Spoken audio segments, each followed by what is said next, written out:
Donc, je vais vous partager le... Je vais partager la diapo.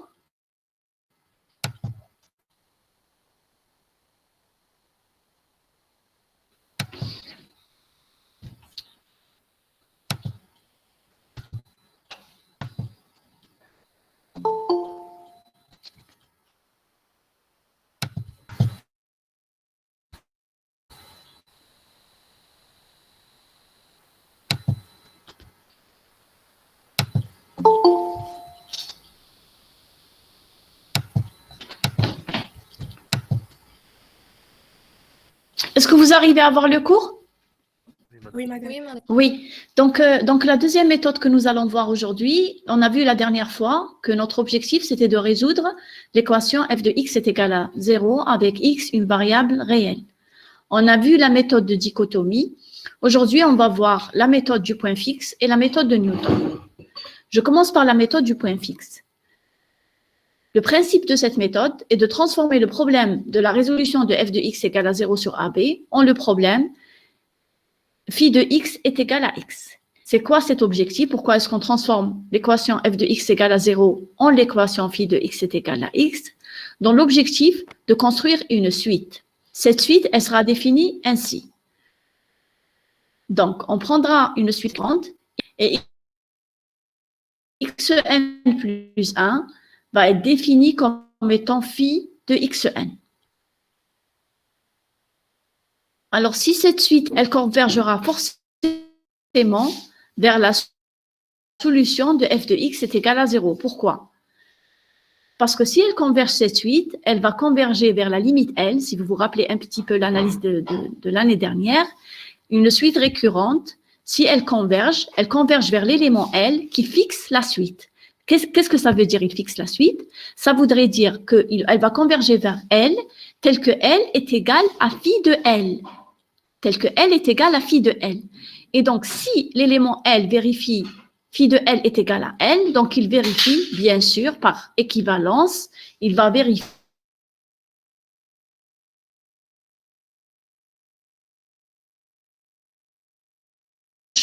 la racine, et par la suite, on va transformer le problème en un type de problème phi de x est égal à x.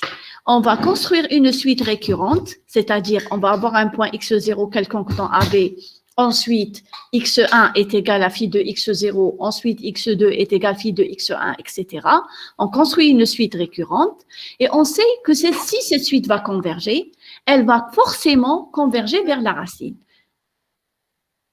Donc, en quelque sorte, on a construit une suite de réels qui risque de converger vers la racine que nous cherchons. Est-ce que le principe est clair? Est-ce que le principe est clair? Bon, oui. Donc, maintenant, une fois avoir fait ce travail, on va se poser la question. Il existe plusieurs manières de construire la fonction phi de x, bien sûr, à partir de la fonction f de x. Je vais vous donner un exemple. Si j'ai la fonction, par exemple, f de x est égal à x au cube moins 5x plus ln de x plus exponentielle 3x est égal à 0. Regardez cette équation. Elle peut être équivalente à plusieurs fonctions. Elle peut être équivalente à n'importe quelle fonction. Madame? Oui.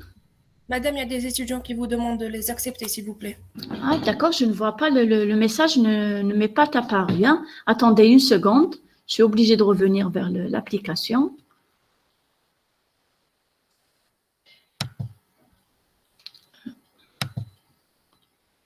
Alors,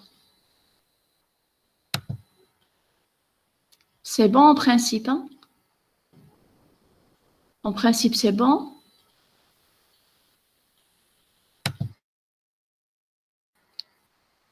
Oui. Donc là, je reviens à l'exemple que j'étais en train de vous présenter. Alors, on avait dit que au départ, on doit résoudre la fonction f de x est égal à 0.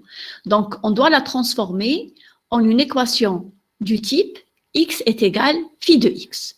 Donc, je vous ai dit que transformer l'équation f de x est égal à 0 en l'équation x est égal à phi de x peut se faire de manière très, très différente.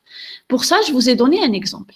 Donc, on a pris cette fonction f de x qui est égale à x au cube moins 5x plus ln x plus exponentielle 3x est égale à 0 et on va essayer de la transformer, par exemple, en deux fonctions différentes. Je peux la transformer, par exemple, du type x est égal à la racine cubique de 5x moins ln x moins exponentielle 3x, bien sûr. Il suffit de ramener x au cube de l'autre côté et passer à la racine cubique.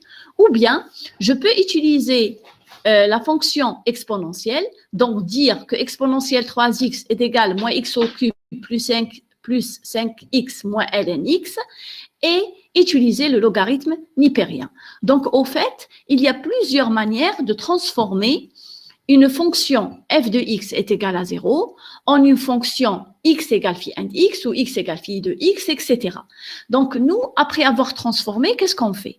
On construit une suite qui est définie comme étant x0 quelconque dans AB et xn plus 1 est égal phi de xn. Donc, la question qu'on doit se poser, qui est légitime, quel choix vais-je faire? Je vais prendre phi 1 ou bien phi 2 ou bien phi 3 ou bien il y a mille et une manières de transformer l'équation f de x égale à 0 en l'équation phi de x est égal à x.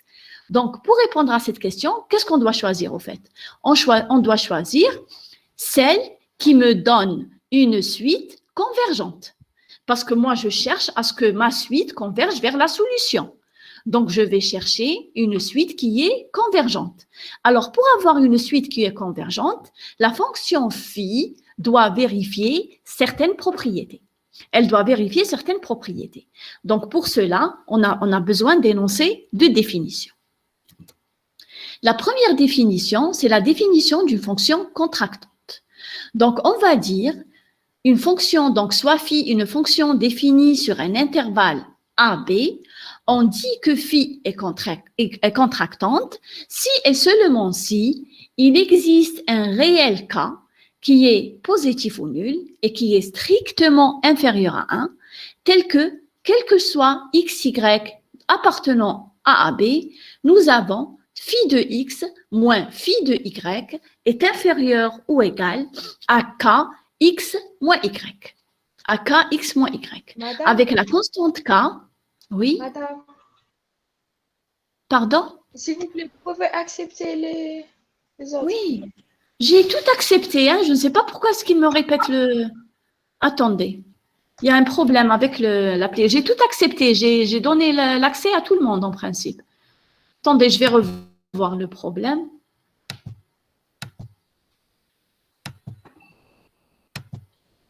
Alors, en principe, tout accepté. C'est bon?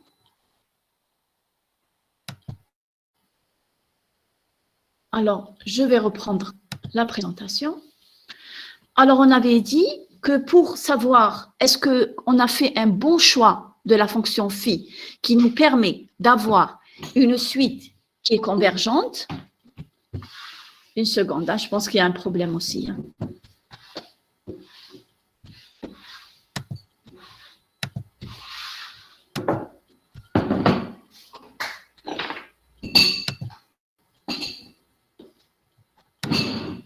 Voilà. Donc, j'ai dit que pour avoir une suite qui est convergente, on a besoin que la fonction phi ait certaines propriétés. Donc, pour cela, on va énoncer deux propriétés essentielles. On va commencer par, là, j'arrive pas à travailler parce qu'il y a toujours, pourtant, j'ai fait de telle sorte à ce que tout doit être accepté. Je ne sais pas pourquoi on me pose toujours la question. Attendez, hein, une seconde. Attendez, je vais voir, est-ce qu'il y a moyen d'arrêter ce… Bon, je n'ai pas le temps, je préfère continuer ma présentation, je verrai plus tard. Comment arrêter, comment donner le droit à n'importe quel étudiant de rentrer à n'importe quel moment, ce n'est pas un problème. Alors, je continue. Donc, il faudrait que la fonction phi vérifie certaines propriétés. On a deux propriétés essentielles, la contraction et qu'elle soit stable. Je commence par la définition de la contraction. Donc, je sois une fonction définie sur un intervalle AB.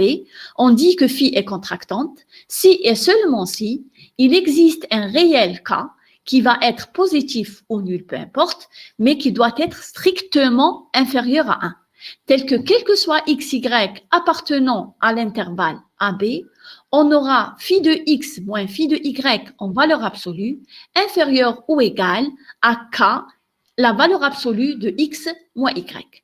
Donc, une fonction est dite contractante si elle vérifie cette condition. Autrement dit, il existe un cas. Bien sûr, le cas, il ne dépend pas de x et de y. Il est indépendant de x et de y, quel que soit xy dans AB. Donc, de telle sorte à ce que les distances entre les images soient inférieures ou égales à cette constante k fois la distance entre les abscisses. Autrement dit, c'est comme si je prenais un fil, d'accord, je ne suis pas à côté de vous pour vous montrer, mais supposez que vous avez pris un fil et que vous l'avez contracté, vous l'avez réduit. Vous l'avez réduit. C'est exactement ça ce que fait la fonction contractante. C'est-à-dire qu'elle a un intervalle, elle a des abscisses, et les images de ces abscisses vont être plus condensées les unes à côté des autres. C'est comme si elle a réduit l'intervalle. Donc, toute fonction vérifiant cette propriété est appelée fonction contractante. Maintenant, la deuxième définition dont on a besoin, c'est la stabilité. On va dire qu'une fonction phi définie sur un intervalle AB est stable si et seulement si, quel que soit x appartenant à l'intervalle AB, phi de x doit rester dans l'intervalle AB. Autrement dit, l'image de l'intervalle AB est contenue dans l'intervalle AB. Donc, une fonction est dite contractante si elle me vérifie la condition quel que soit xy, bon, il existe un cas tel que quel que soit xy, phi de x moins phi de y est inférieur à k x moins y, le k est un réel positif inférieur strictement à 1, elle est stable si, quel que soit x dans AB, l'image de cet élément reste dans l'intervalle AB, autrement dit, l'image de tout l'intervalle AB est contenue dans l'intervalle AB. Alors, il y a deux remarques très importantes. On dit que toute fonction contractante sur AB est une fonction continue sur AB. Donc ça, c'est la première des choses à remarquer. Toute fonction contractante sur un intervalle AB est une fonction continue sur l'intervalle AB. Cela vient du fait, si vous avez fait l'année dernière, les fonctions lipschitziennes. Toute fonction lipschitzienne est une fonction continue. Comme les fonctions contractantes est une classe des fonctions lipschitziennes avec une constante qui est strictement inférieure à 1, alors toute fonction contractante est une fonction continue. Vous pouvez essayer de faire la démonstration. Oui? Oui, oui. Il y a un décalage? Il y a un décalage? Ah, d'accord. Attendez. Chut. Attendez, je vais réessayer. Hein. Je vais réessayer. Est-ce que ça marche maintenant? Est-ce que ça marche? Non, madame. Wow. Qu'est-ce que c'est que ça? Là, c'est...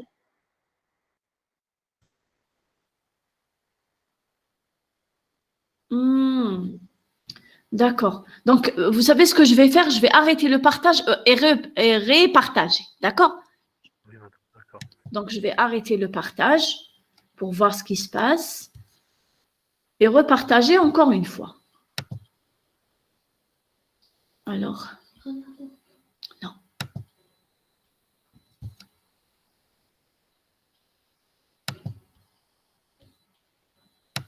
Alors, je vais repartager. Madame, Oui? s'il vous plaît, est-ce que vous pouvez enregistrer la séance? Est-ce que... J'ai pas l'habitude de travailler avec Google Meet. Hein? J'ai l'habitude de travailler avec...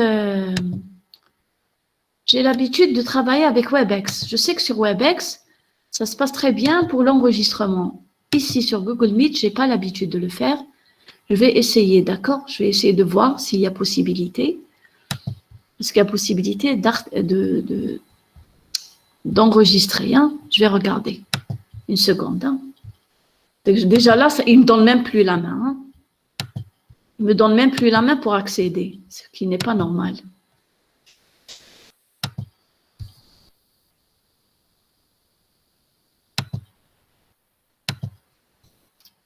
Attendez que je vois. Est-ce qu'il y a partage? Non.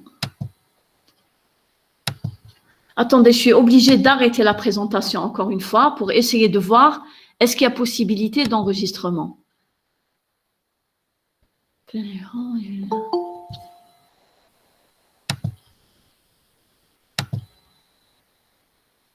Est-ce qu'il y a possibilité d'enregistrement, hein?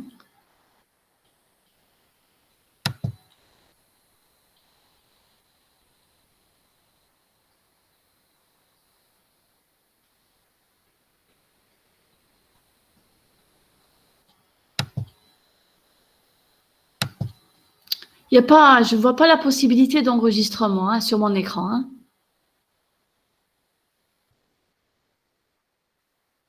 Et ils sont en train d'enregistrer? D'accord, parce que là, je ne vois pas. Je ne vois pas la possibilité d'enregistrement. Bon, je vais continuer le cours, d'accord? En principe,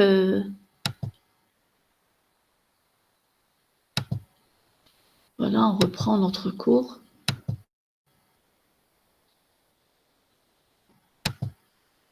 Alors, je parlais des propriétés que doit vérifier la fonction phi. Donc, on a dit qu'elle devrait être contractante et on a expliqué c'est quoi la contraction. Et on a dit aussi que la fonction doit être stable.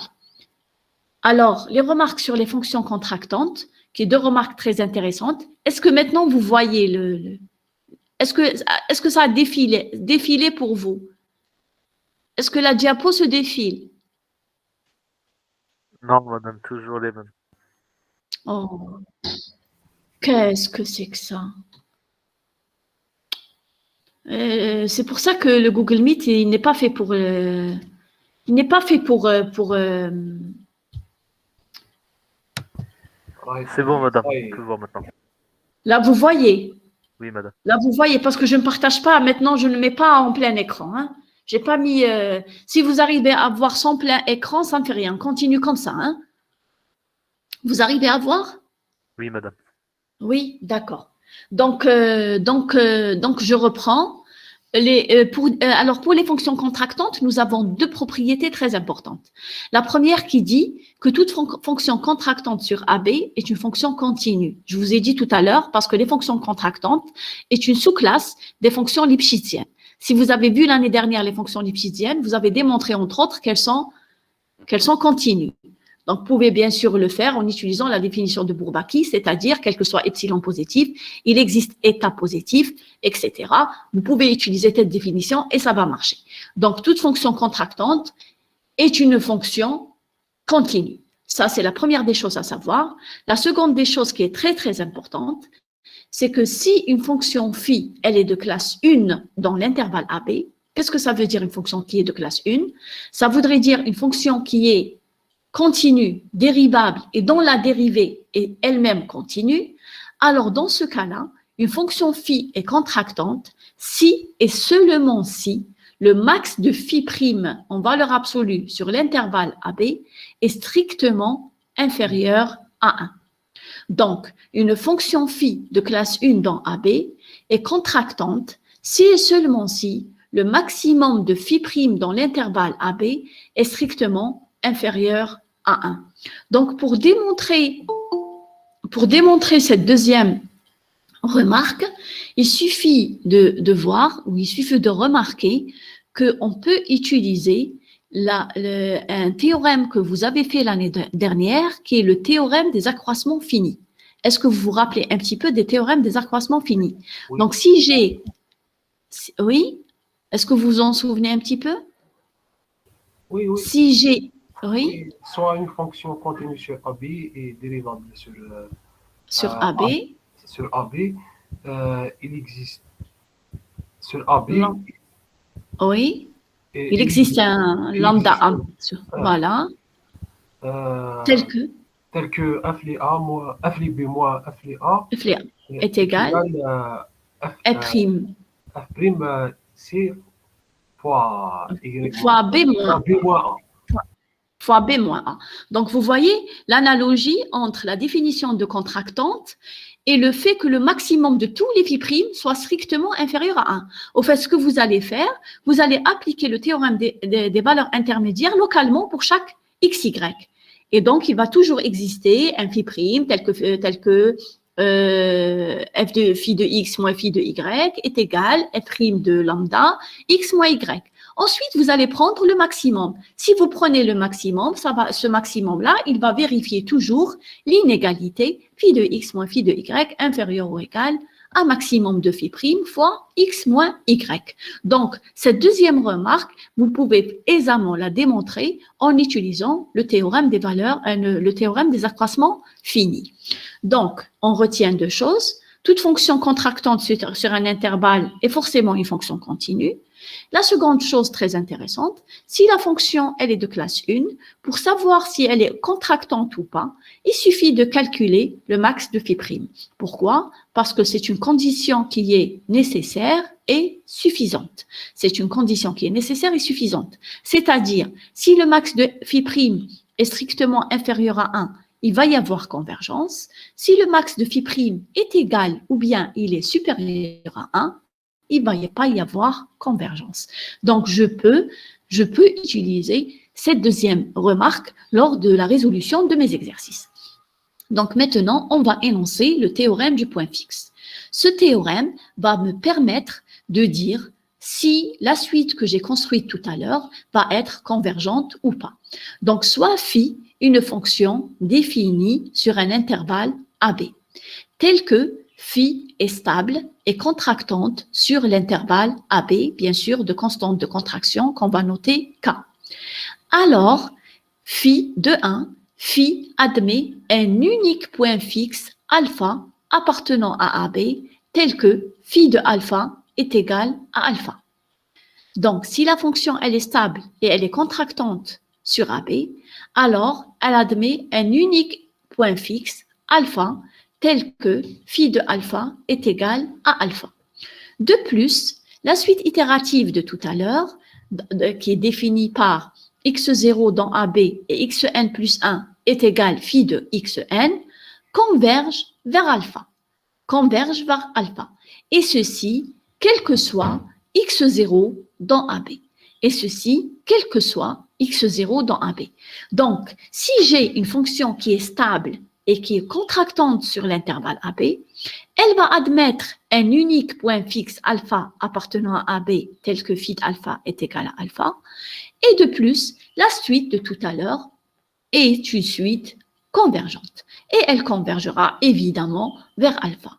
De plus, nous avons les relations suivantes. L'une des deux, comme je vous ai dit la dernière fois, c'est la relation d'erreur. Donc, nous avons xn moins alpha en valeur absolue est inférieur ou égal à k à la puissance n x0 moins alpha. Ceci d'une part. Et d'autre part, nous avons xn moins alpha en valeur absolue est inférieur ou égal à k à la puissance n sur 1 moins k x0 moins x1. Donc, la deuxième formule, c'est la formule de l'erreur qui me permettra de calculer le nombre d'itérations nécessaires pour approcher une racine à une précision donnée, epsilon. D'accord? Donc, voilà ce que dit le théorème du point fixe. Est-ce qu'il est clair? Est-ce que le théorème est clair? Est-ce que le théorème est clair? Oui, oui. Oui, oui. D'accord. Donc, on va regarder maintenant. Pardon, excusez-moi, parce que là, j'ai oublié que je n'étais pas sur...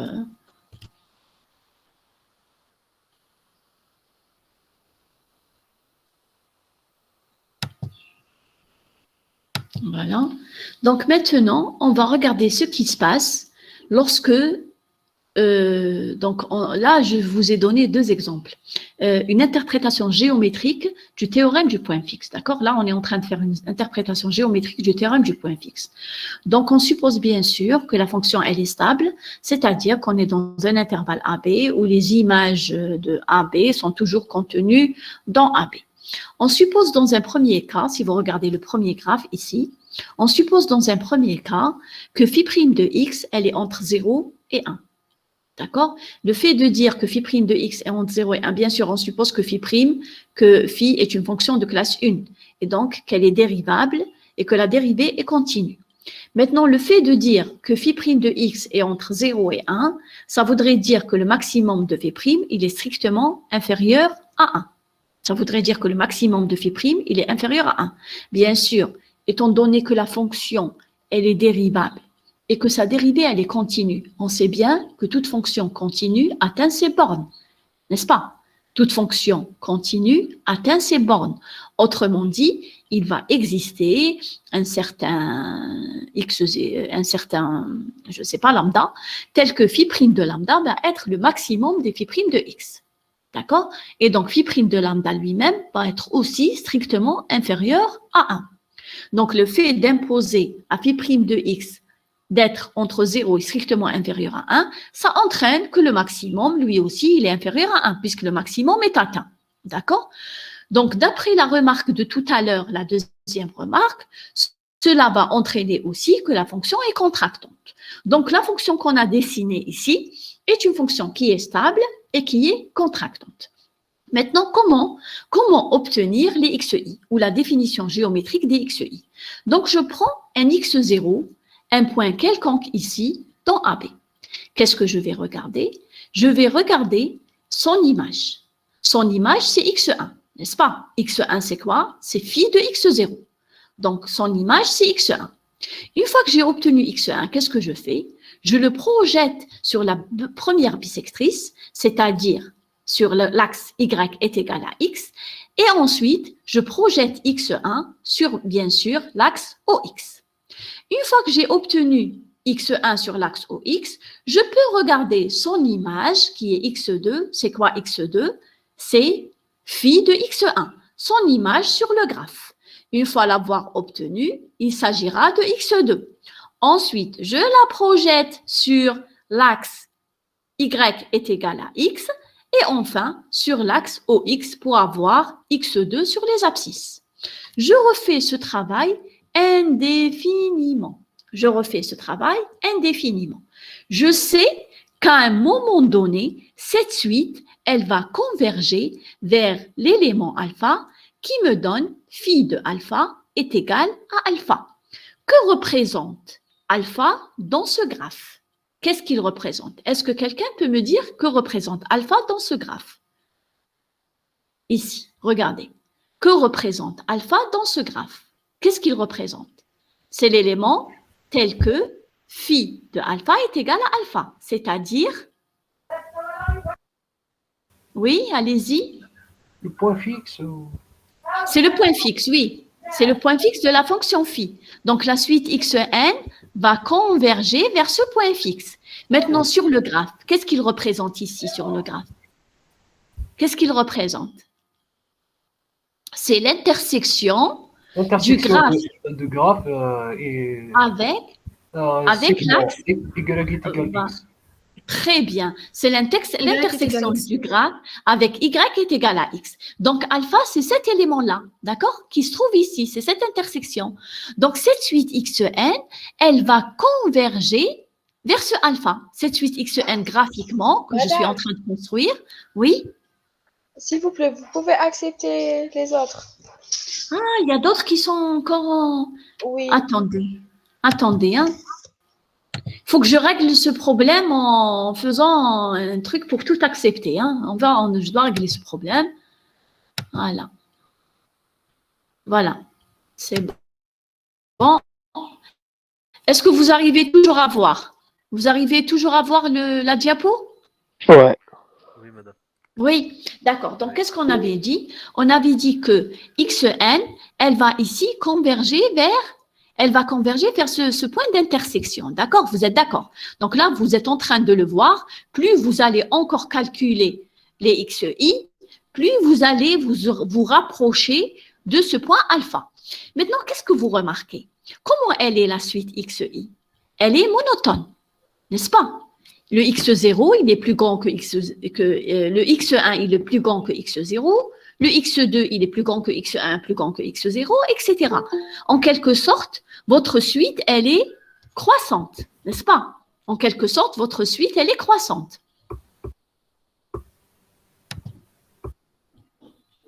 Une seconde, je crois qu'il y a toujours des gens qui sont en attente.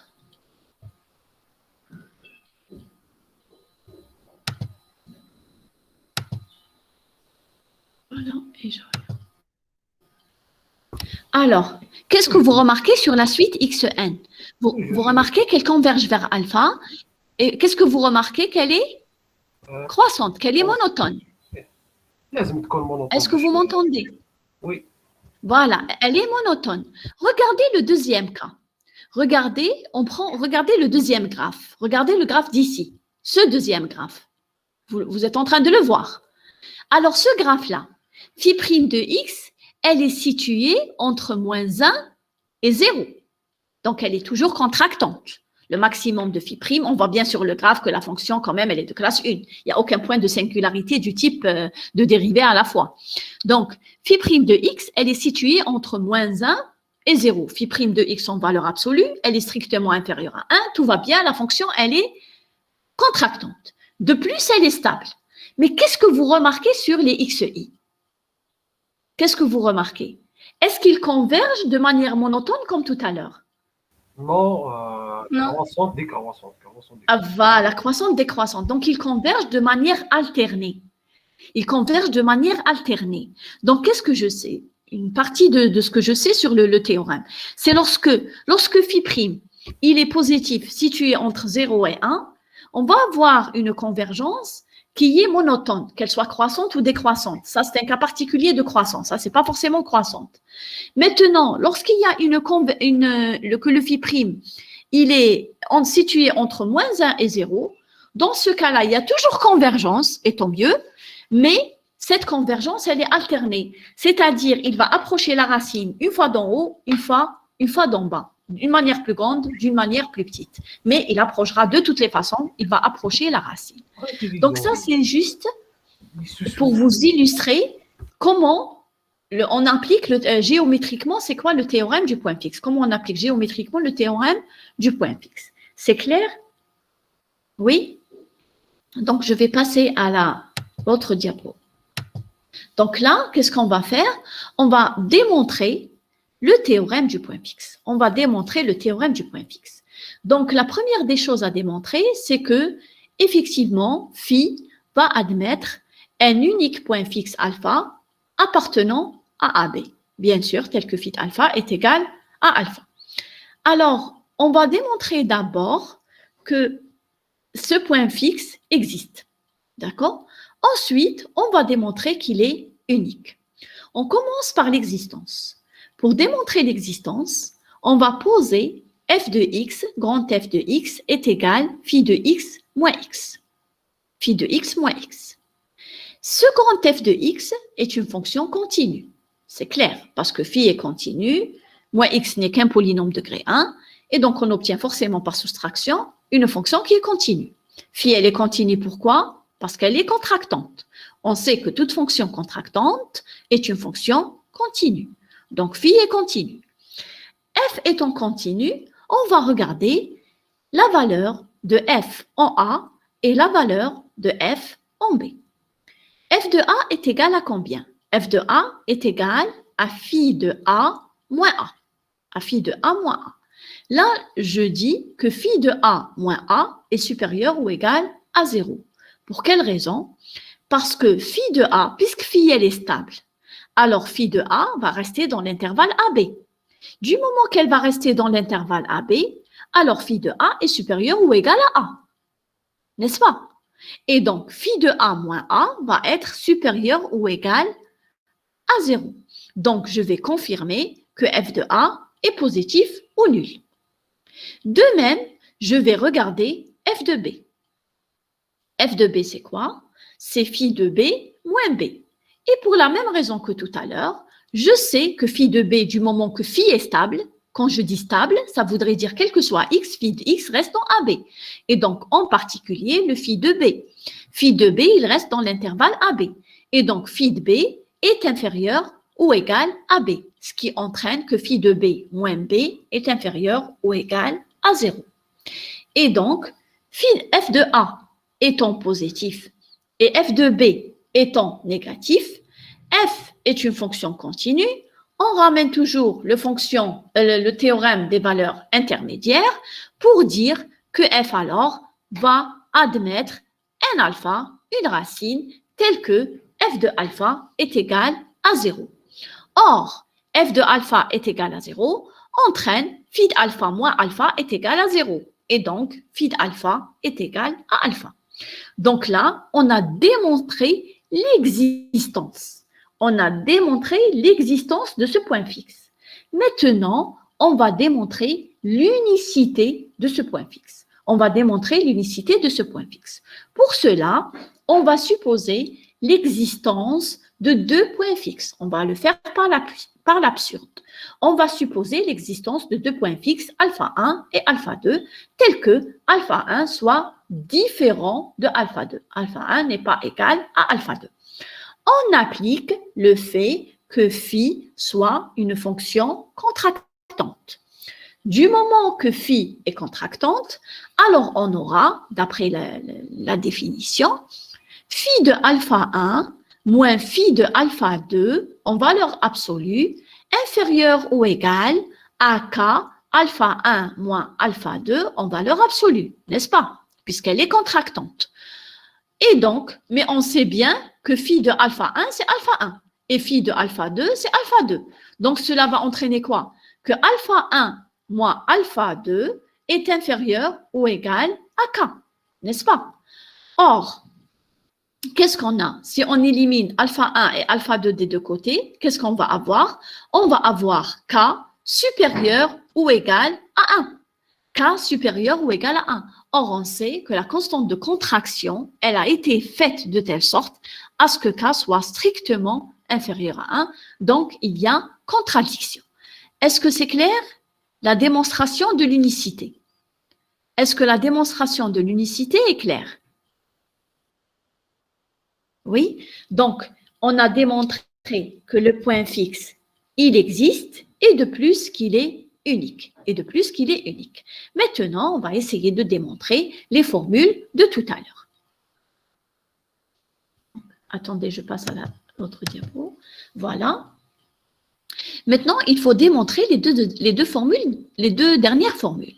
La première formule à démontrer, c'est que xn moins alpha en valeur absolue est inférieur ou égal à k à la puissance n x0 moins alpha. x0 moins alpha. Alors, comment démontrer ce résultat? Alors, nous avons que xn, c'est quoi? Par définition même, xn, c'est phi de xn moins 1, n'est-ce pas? Par définition. La suite, comment elle est définie? x0 dans AB et xn est égal phi de xn moins 1 ou xn plus 1 est égal phi de xn. Et donc, xn est égal phi de xn moins 1. Et alpha, c'est quoi? Je peux l'écrire toujours phi de alpha. Donc, xn moins alpha va être égal ici à phi de xn moins 1 moins phi de alpha en valeur absolue, qui d'après la contraction est inférieur ou égal à k xn moins 1 moins alpha, qui est inférieur ou égal à k xn moins 1 moins alpha. Je peux aussi refaire la même chose. Xn moins 1, ce n'est rien d'autre que phi de xn moins 2, n'est-ce pas? Et donc, xn moins 1 moins alpha n'est rien d'autre que phi de xn moins 2 moins phi de alpha. Et je refais la même chose. Par la propriété de contraction, c'est inférieur ou égal à k au carré, xn moins 2 ici, xn moins 2 moins alpha. Et je peux continuer à réitérer le même raisonnement. xn moins 2 n'est rien d'autre que phi de xn moins 3. etc., etc. Je continue à descendre de xn jusqu'à x0. Alors, à la fin, qu'est-ce que je vais obtenir? Je vais obtenir xn moins alpha qui est inférieur ou égal à k à la puissance n, x0 moins alpha. Est-ce que cette partie de la démonstration est claire? Est-ce que vous avez compris ce que j'ai fait ici? Madame, Oui? une question. Pourquoi Oui, allez-y. phi de alpha égale toujours à A? Parce que je suis arrivée en retard. Ah, pourquoi phi alpha est égal à alpha? Alpha, c'est le point Oui. fixe. Alpha, c'est le point fixe de la fonction phi. Donc, c'est l'élément qui me vérifie, qui la fixe. Autrement dit, qui me vérifie phi alpha égale alpha. D'accord? Lui-même, c'est le point fixe, par définition. C'est vrai que c'est la racine d'une certaine fonction. Mais là, on s'intéresse juste au problème du point fixe. Parce que je vais reprendre brièvement pour ceux qui n'ont pas pu accéder tout de suite. Alors, l'idée de toute cette méthode, c'est de transformer le problème f de x est égal à 0 en le problème phi de x est égal à x. C'est ça l'idée. Après, au lieu de résoudre le problème f de x égale à 0, on va résoudre le problème phi de x est égal à x. On va néanmoins créer une suite qui va converger vers le point fixe de phi. D'accord? Donc, alpha, c'est l'élément que nous cherchions la semaine dernière, qui était f de, par la dichotomie ou quelque chose comme ça, si vous vous rappelez. On cherchait à déterminer alpha pour trouver l'élément tel que f de x est égal à 0. Maintenant, au lieu de chercher ce alpha-là, on va chercher celui qui me fixe la fonction phi. Pourquoi? Parce qu'on peut transformer le problème f de x est égal à 0 de manière équivalente au problème phi de x est égal à x. D'accord? Donc ici, le alpha qu'on est en train de viser, c'est celui qui me fixe phi et qui, quelque part, est la racine d'une certaine fonction f. D'accord? Oui, Vous avez c'est bien. compris? Je vous remercie. Ouais, Je vous merci, en prie. madame. Je vous en prie. Donc, on a xn moins alpha, donc est égal à quoi? Par définition, le xn, c'est phi de xn moins 1 moins phi de alpha. Parce que alpha vérifie, elle est égale à phi de alpha. Et là, à chaque fois, je vais appliquer la contraction. Donc, à chaque fois, je vais utiliser la propriété qui dit que phi de xn moins 1 moins phi de alpha est inférieur ou égal à k xn moins 1 moins alpha. Et arrivé à xn-1, je refais la même chose. xn-1 n'est rien d'autre que phi de xn-2. Et alpha reste phi de alpha. Donc, je réapplique encore une fois le théorème de la définition de la contraction et je vais avoir k au carré xn-2 ici. Hein. Ici, c'est xn-2. Si j'arrive à entrer. Bon, c'est xn-2 moins alpha, x, etc. Je réitère le même raisonnement jusqu'à ce que je descends vers x0. Donc, qu'est-ce que je vais avoir? Je l'ai fait n fois. Donc, j'ai multiplié k par k par k par k n fois. Donc, je vais avoir k à la puissance n, x0 moins alpha. D'accord? Donc, au fait, xn moins alpha en valeur absolue est inférieur ou égal à k à la puissance n, x0 moins alpha. Ça, c'est pour démontrer la première inégalité du théorème. D'accord? Mais cette première inégalité va elle-même me permettre de dire que la suite xn converge vers alpha. D'accord? Elle va me permettre de dire que la suite xn converge vers alpha. Au fait, je vais utiliser... Vous arrivez à suivre? Oui? Donc, au fait, je vais utiliser le fait que xn moins alpha, d'une part, est supérieur ou égal à 0, et d'autre part, il est inférieur à k à la puissance n, x0 moins alpha. Et donc, lorsque je passe aux limites, regardez ici, lorsque je passe aux limites, bien sûr, la limite va être toujours supérieure ou égale à 0 d'une part, la limite de xn moins alpha lorsque n tend vers l'infini est inférieure ou égale à la limite lorsque n tend vers l'infini de k à la puissance n, x0 moins alpha, qui, elle, va être égale à 0, n'est-ce pas? Parce que k est une constante qui est strictement inférieure à 1. Et donc, lorsque la constante k est strictement inférieure à 1, limite de k à la puissance n lorsque n tend vers l'infini est égale à 0, n'est-ce pas? Et donc, la limite de ça, Terme, C'est genre. clair? Vous voulez que je reprenne? Oui, oui. Oui. C'est clair ou vous voulez que je reprenne? Un terme standard. C'est clair ou vous voulez que je reprenne?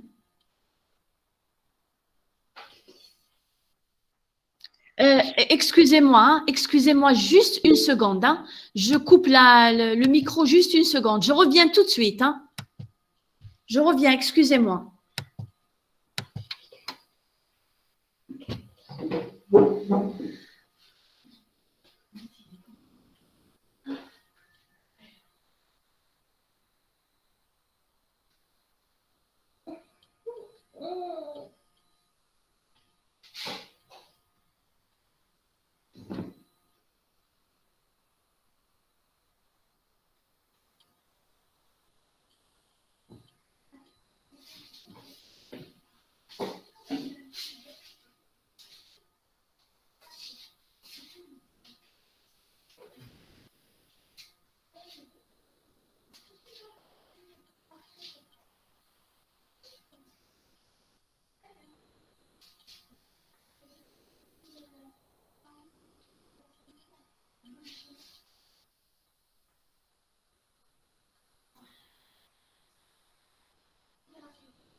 Alors, je m'excuse pour la coupure. Hein. Je m'excuse pour la coupure. Est-ce que vous êtes toujours là? Je m'excuse. Oui, madame. Oui, d'accord. Ah, il y a toujours des gens en attente. Madame, on vous a demandé si vous pouviez reprendre. Reprendre à quelle étape? L'étape de la démonstration? Oui? Vous voulez qu'on reprenne cette étape-là que j'étais en train d'expliquer maintenant? Oui?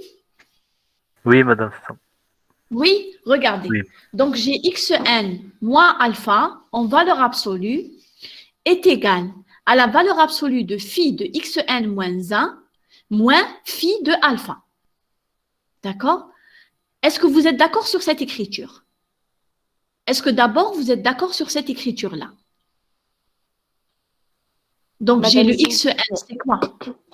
C'est quoi le xn?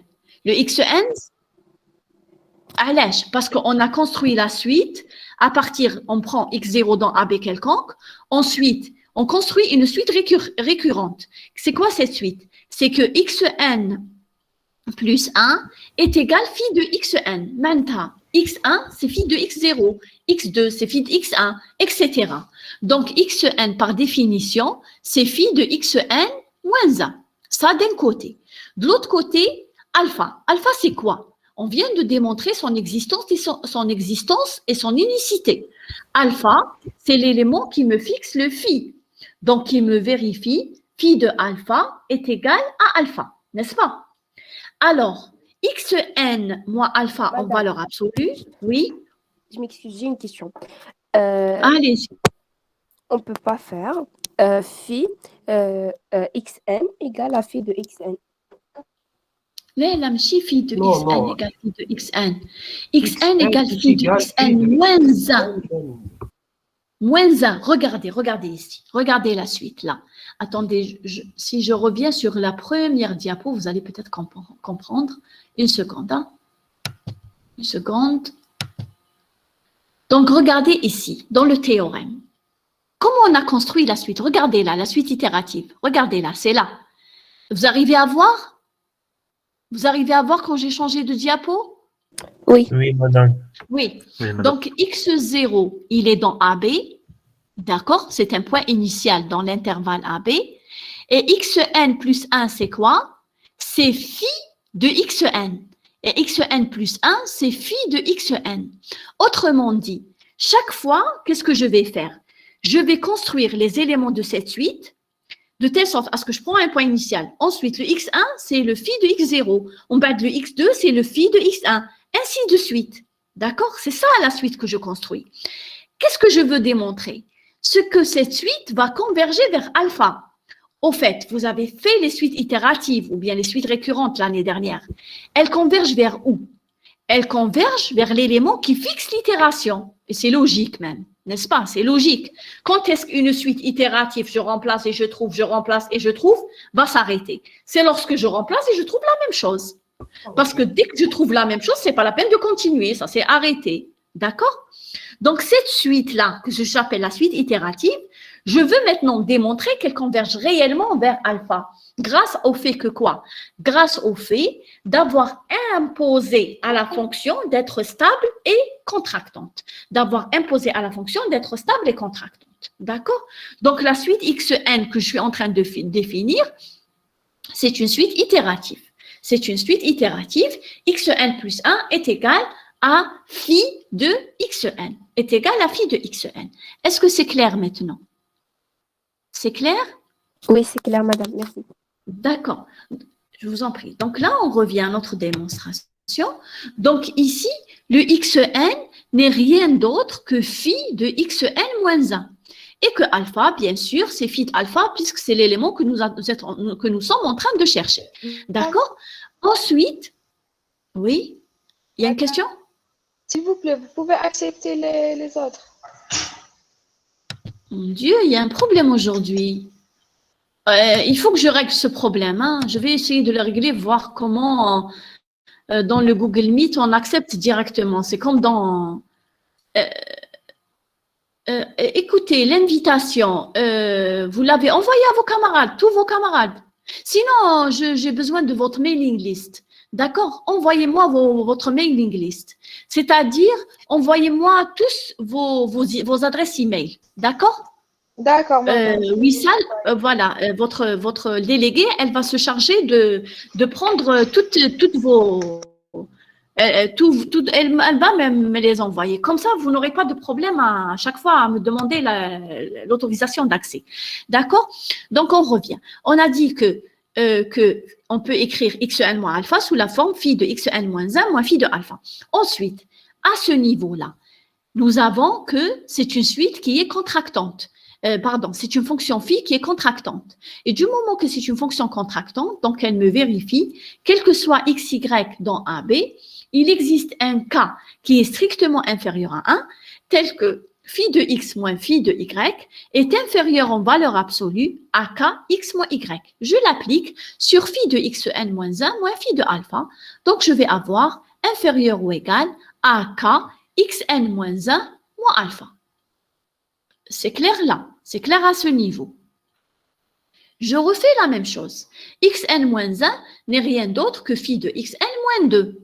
Et donc, je vais avoir k fois phi de xn moins 2 moins phi de alpha. Et je réapplique la contraction. Donc, c'est inférieur ou égal à k multiplié par k, c'est-à-dire k au carré. Ici, xn moins 2. Hein. Xn moins 2 moins alpha.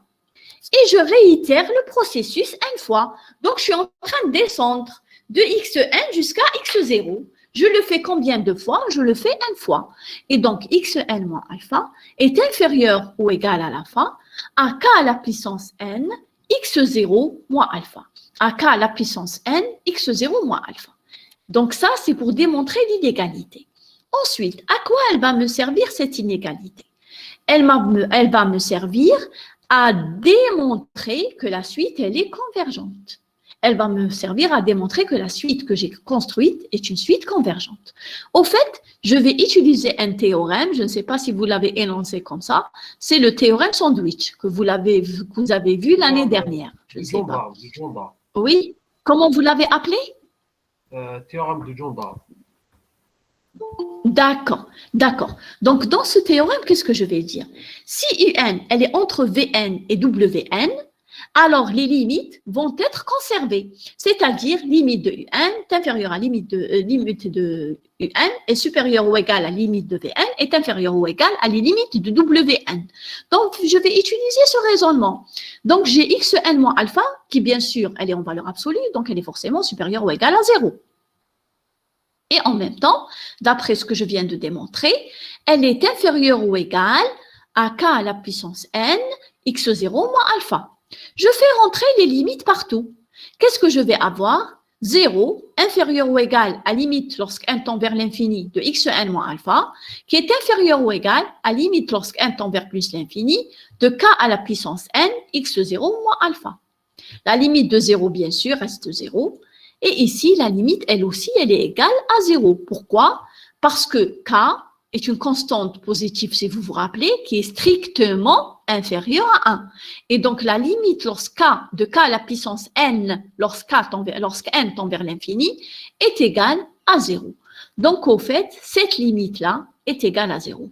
Le fait que cette limite soit égale à 0 entraîne bien sûr que la suite xn, elle converge vers alpha. Ça entraîne que la suite xn converge vers alpha. Est-ce que c'est clair? Est-ce que cette partie est claire? Oui? D'accord. Donc là, on a démontré deux choses à la fois. On a démontré que xn moins alpha est inférieur ou égal à k puissance n x0 moins alpha. Et on a démontré que la suite construite, le xn, converge vers alpha. C'est ce qu'on voulait. Donc, on a construit une suite qui va converger vers alpha, le point fixe de phi, qui au fait est la racine d'une certaine fonction f. D'accord? Maintenant, pour démontrer la deuxième inégalité, j'ai besoin d'un lemme. Je vais dire que quel que soit L, le lemme il dit la chose suivante. Quel que soit L supérieur ou égal à 1, nous avons xL plus 1 moins xL en valeur absolue est inférieur ou égal à k à la puissance L, x1 moins x0. Donc, quel que soit L supérieur ou égal à 1, bien sûr un entier naturel, nous avons xL plus 1 moins xL est inférieur ou égal à k à la puissance L, x1 moins x0. Pour le démontrer, c'est exactement comme tout à l'heure. On va utiliser le fait que la fonction phi est une fonction qui est contractante. Vous avez remarqué lors de cette démonstration que la contraction, c'est la condition la plus importante. On verra plus tard, avec un autre théorème, que la stabilité, on peut l'obtenir grâce à la contraction. On peut l'obtenir localement grâce à la contraction. Donc, dans le théorème du point fixe, la contraction, c'est la condition élémentaire, c'est la condition essentielle. D'accord? Donc, on revient à la démonstration de ce lemme. On va le démontrer en utilisant toujours le concept de contraction. Donc, on a xL plus 1 moins xL. C'est quoi xL plus 1? C'est phi de xL, n'est-ce pas? Et xL, c'est quoi? C'est phi de xL moins 1. Donc, je peux remplacer xL plus 1 moins xL par phi de xL moins phi de xL moins 1. J'utilise toujours la contraction. C'est inférieur ou égal à quoi? À k, la constance de contraction, xL moins xL moins 1. Je peux continuer à faire le même travail. xL, c'est phi de xL moins 1 et xL moins 1, c'est phi de xL moins 2. Et je vais encore avoir, comme tout à l'heure, inférieur ou égal à k au carré xL moins xL moins 2. Je peux continuer à faire la même chose jusqu'à xL moins 1 moins xL moins 2. Je peux continuer à faire la même chose jusqu'à ce que j'arrive à k à x1 moins x0. Et dans ce cas-là, j'aurais fait le travail L fois. Donc, xL moins 1 moins xL est inférieur ou égal à k à la puissance L, x1 moins x0. Ça, tout simplement, en utilisant le même concept que tout à l'heure, en utilisant la contraction. D'accord? Maintenant, grâce à ce lemme, je vais démontrer la formule de l'erreur. D'accord? Je vais démontrer la formule de l'erreur. Alors, pour la démontrer, je vais procéder ainsi. Je vais estimer la distance xn plus p moins xn. D'accord? Je vais estimer la distance xn plus p moins xn. Alors, pour ça, je vais soustraire et rajouter à chaque fois un élément. Donc, regardez comment je vais écrire les choses. xn plus p moins xn plus p moins 1 plus xn plus p moins 1. Autrement dit, je vais rajouter et retrancher tous les éléments intermédiaires. Par exemple, je vais vous donner un exemple. Par exemple, j'ai x5, d'accord, x5 moins x2. Comment je vais l'écrire? Je vais écrire x5 moins x4 plus x4 moins x3 plus x3 moins x2. Vous voyez? Donc, j'ai rajouté tout ce qui est intermédiaire et je l'ai retranché. Donc, j'ai rien fait. Rajouter, retrancher, c'est 0. D'accord? Oui, vous avez une question? Allez-y, allez-y. Il faut poser vos questions comme si vous étiez en cours, hein, parce que sinon, vous n'allez pas comprendre. Allez-y. Allez-y, vous êtes libre de poser vos questions.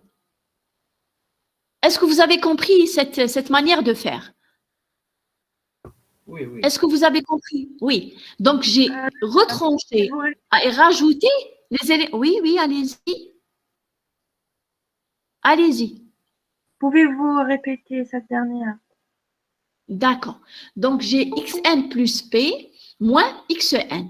Autrement dit, je vous ai dit, je vais rajouter, retrancher tous les éléments intermédiaires. Donc, qu'est-ce que je vais faire? Je vais écrire xn plus p moins xn plus p moins 1. On va plus xn plus p moins 1 moins xn plus p moins 2. Plus xn plus p moins 2 moins xn plus p moins 3. Donc, qu'est-ce que je suis en train de faire? Je suis en train de les rajouter, mais de les soustraire et les rajouter. Les soustraire et les rajouter. Donc, en fait, c'est 0. Regardez, je vous donne l'exemple que tout à l'heure que j'ai pris. Je vous ai dit, par exemple, j'ai x5 moins x1. Qu'est-ce que je vais faire? Je vais écrire x5 moins x4 plus x4 moins x3, plus x3, moins x2, plus x2, moins x1. Donc, vous voyez, j'ai rajouté tous les éléments qui sont intermédiaires, soustraire et rajouter, soustraire et rajouter. Donc, l'entité que je soustrais, je la rajoute. C'est comme si j'ai rien fait. Est-ce que maintenant, c'est clair? Est-ce que c'est clair ce que j'ai fait? Oui. Donc, voilà. Donc, j'ai xn plus p moins xn que je transforme sous la forme xn plus p moins xn plus p moins 1 plus xn plus p moins 1 moins xn plus p moins 2, etc. Donc, en fait, je vais avoir des termes consécutifs. Je vais avoir à chaque fois deux termes consécutifs. Donc, la valeur absolue de xn plus p moins xn plus p moins 1 plus xn plus p moins 1, etc. moins xn, d'après le théorème sur les valeurs absolues, la valeur absolue de x plus y est inférieure ou égale à la valeur absolue de x plus la valeur absolue de y, l'inégalité triangulaire. Je vais avoir inférieur ou égal à la valeur absolue de xn plus p moins xn plus p moins 1. Je prends les deux premiers. Ensuite, xn plus p moins 1 moins xn plus p moins 2. Je les prends 2 à 2. D'accord? Je vais les prendre 2 à 2. Donc, c'est inférieur ou égal à la somme de toutes ces valeurs absolues. D'accord? Maintenant, j'applique le lemme. En appliquant le lemme, je vais avoir xn plus p moins xn plus p moins 1 qui est inférieur ou égal à k à la puissance n plus p moins 1, d'après tout à l'heure, k puissance n, x1 moins x0, jusqu'à ce que j'arrive au dernier terme qui est inférieur à k à la puissance n, x1 moins x0. Donc là, j'ai appliqué le lemme. Là, j'ai appliqué le lemme avec L est égal à n plus p moins 1. Ensuite, L est égal à n plus p moins 2, etc., etc. L est égal à n. D'accord? Et donc, j'ai appliqué le lemme. Et donc, ça, c'est inférieur ou égal à k à la puissance n plus p moins 1, x1 moins x0. Ensuite, k à la puissance n plus p moins 2, x1 moins x0, jusqu'au dernier terme qui va être k à la puissance n, x1 moins x0. D'accord? Maintenant, je mets x1 moins x0 en facteur. D'accord? Je mets x1 moins x0 en facteur et je mets k à la puissance n en facteur. Qu'est-ce que je vais obtenir? K à la puissance p moins 1 plus k à la puissance p moins 2, etc. plus 1. Cette suite-là, si vous vous rappelez, c'est une suite géométrique. C'est une suite géométrique, n'est-ce pas? C'est une suite géométrique. De raison k, et donc sa somme, telle que vous l'avez déjà vue ailleurs, c'est k à la puissance p moins 1 sur k moins 1, multiplié par k à la puissance n, x1 moins x0. Est-ce que jusqu'à ce niveau-là, c'est clair? Est-ce que jusqu'à ce niveau-là, c'est clair? Oui. Relisez, et si vous n'avez pas compris, je vous reprends. Est-ce que jusqu'à ce niveau-là, c'est clair? Non, madame. Qu'est-ce qui n'est pas clair? Allez-y, dites-moi qu'est-ce qui n'est pas clair pour que je puisse vous expliquer. Est-ce que vous avez compris cette histoire de rajouter et de retrancher? Celle-ci, vous l'avez comprise. Est-ce que vous avez compris le fait que j'ai pris 2A2 avec la valeur absolue? Oui, là, j'ai utilisé l'inégalité triangulaire. C'est clair? Ça, c'est clair pour tout le monde. J'ai pris 2A2, valeur absolue, les deux premiers, on va plus la valeur absolue, les deux autres, on va etc., etc. حتى نلحق xn plus 1 moins xn. Est-ce que jusque-là, c'est clair? Oui? Oui, madame. Oui, d'accord. Ensuite, une fois arrivé à ça, regardez, xn plus p moins xn plus p moins 1. Ça, je vous ai dit qu'on allait utiliser le lemme. Donc, je reviens au lemme pour que vous vous rappeliez. Regardez, qu'est-ce qu'il a dit le lemme? Il dit que si je fais xl plus 1 moins xl, c'est inférieur ou égal à quoi? À k à la puissance l, x1 moins x0, n'est-ce pas? Voilà ce que dit le lemme. Alors, je vais l'appliquer, regardez, c'est-à-dire la soustraction entre deux éléments consécutifs, donc la valeur absolue de xl plus 1 moins xl est inférieure ou égale à k à la puissance l, x1 moins x0. Vous me suivez? D'accord? Est-ce que c'est clair pour le lemme? Oui. Donc maintenant, qu'est-ce qu'on va faire? Oui? C'est clair? Donc maintenant, qu'est-ce qu'on va faire? On va utiliser ce lemme. Regardez. Qu'est-ce que j'ai? J'ai L est égal, L plus 1 est égal L plus P. C'est-à-dire, si j'essaie d'appliquer le lemme là, ça, ce sont deux termes consécutifs, n'est-ce pas? Donc, xn plus p moins xn plus p moins 1. Donc, si je pose L est égal n plus p moins 1, ça devient xl plus 1 moins xl, n'est-ce pas? Donc, c'est inférieur ou égal à quoi? À k à la puissance L, c'est-à-dire n plus p moins 1, x1 moins x0. Donc là, j'ai appliqué le lemme. Est-ce que vous suivez à ce niveau-là? Madame, pardon, pouvez-vous Oui. Je vous réexplique, c'est ça? Non, madame, acceptez les autres. Ah, accepter. Oui. Merci. D'accord, je vais accepter. Ok. Je reviens ici. D'accord? C'est bon, vous voyez la diapo donc. Donc, regardez, est-ce que vous avez compris cette façon de faire? C'est-à-dire, chaque fois que j'ai xl plus 1 moins xl en valeur absolue, il est inférieur à k puissance l, x1 moins x0. Donc, j'ai deux termes consécutifs. J'ai deux termes consécutifs, c'est-à-dire du type xl plus 1 moins xl. Là, tous les termes qui sont ici, regardez, tous les termes qui sont là sont consécutifs. Donc, pour chacun d'eux, je vais appliquer le lemme. Pour chacun d'eux, je vais appliquer le lemme. Donc, ici, le premier, le L plus 1, c'est N plus P. Donc, le L, c'est N plus P moins 1. D'accord? J'applique le lemme. K puissance N, c'est-à-dire K puissance N plus P moins 1, multiplié par X1 moins X0, etc. Celui qui viendra après, c'est quoi? C'est XN. C'est xn plus p moins 1 moins xn plus p moins 2. Et donc, le L ici, c'est quoi? C'est n plus p moins 2. Et donc, ça va être aussi inférieur à k à la puissance n plus p moins 2, x1 moins x0. Et je continue à faire la même chose. Le dernier terme, c'est quoi le dernier terme? C'est xn plus 1 moins xn. Ici, le L, c'est n. Le L, c'est n. Et donc, aussi, c'est inférieur ou égal à k à la puissance n, x1 moins x0. x1 moins x0. Est-ce que cette inégalité maintenant est claire? Est-ce que c'est clair jusqu'à ce niveau-là? Est-ce que c'est clair? Oui. Donc, maintenant, qu'est-ce qu'on fait? On va faire sortir k puissance n et x1 moins x0 en facteur. D'accord? Alors, ils ont tous le facteur commun x1 moins x0. Et ils ont aussi le facteur commun k puissance n.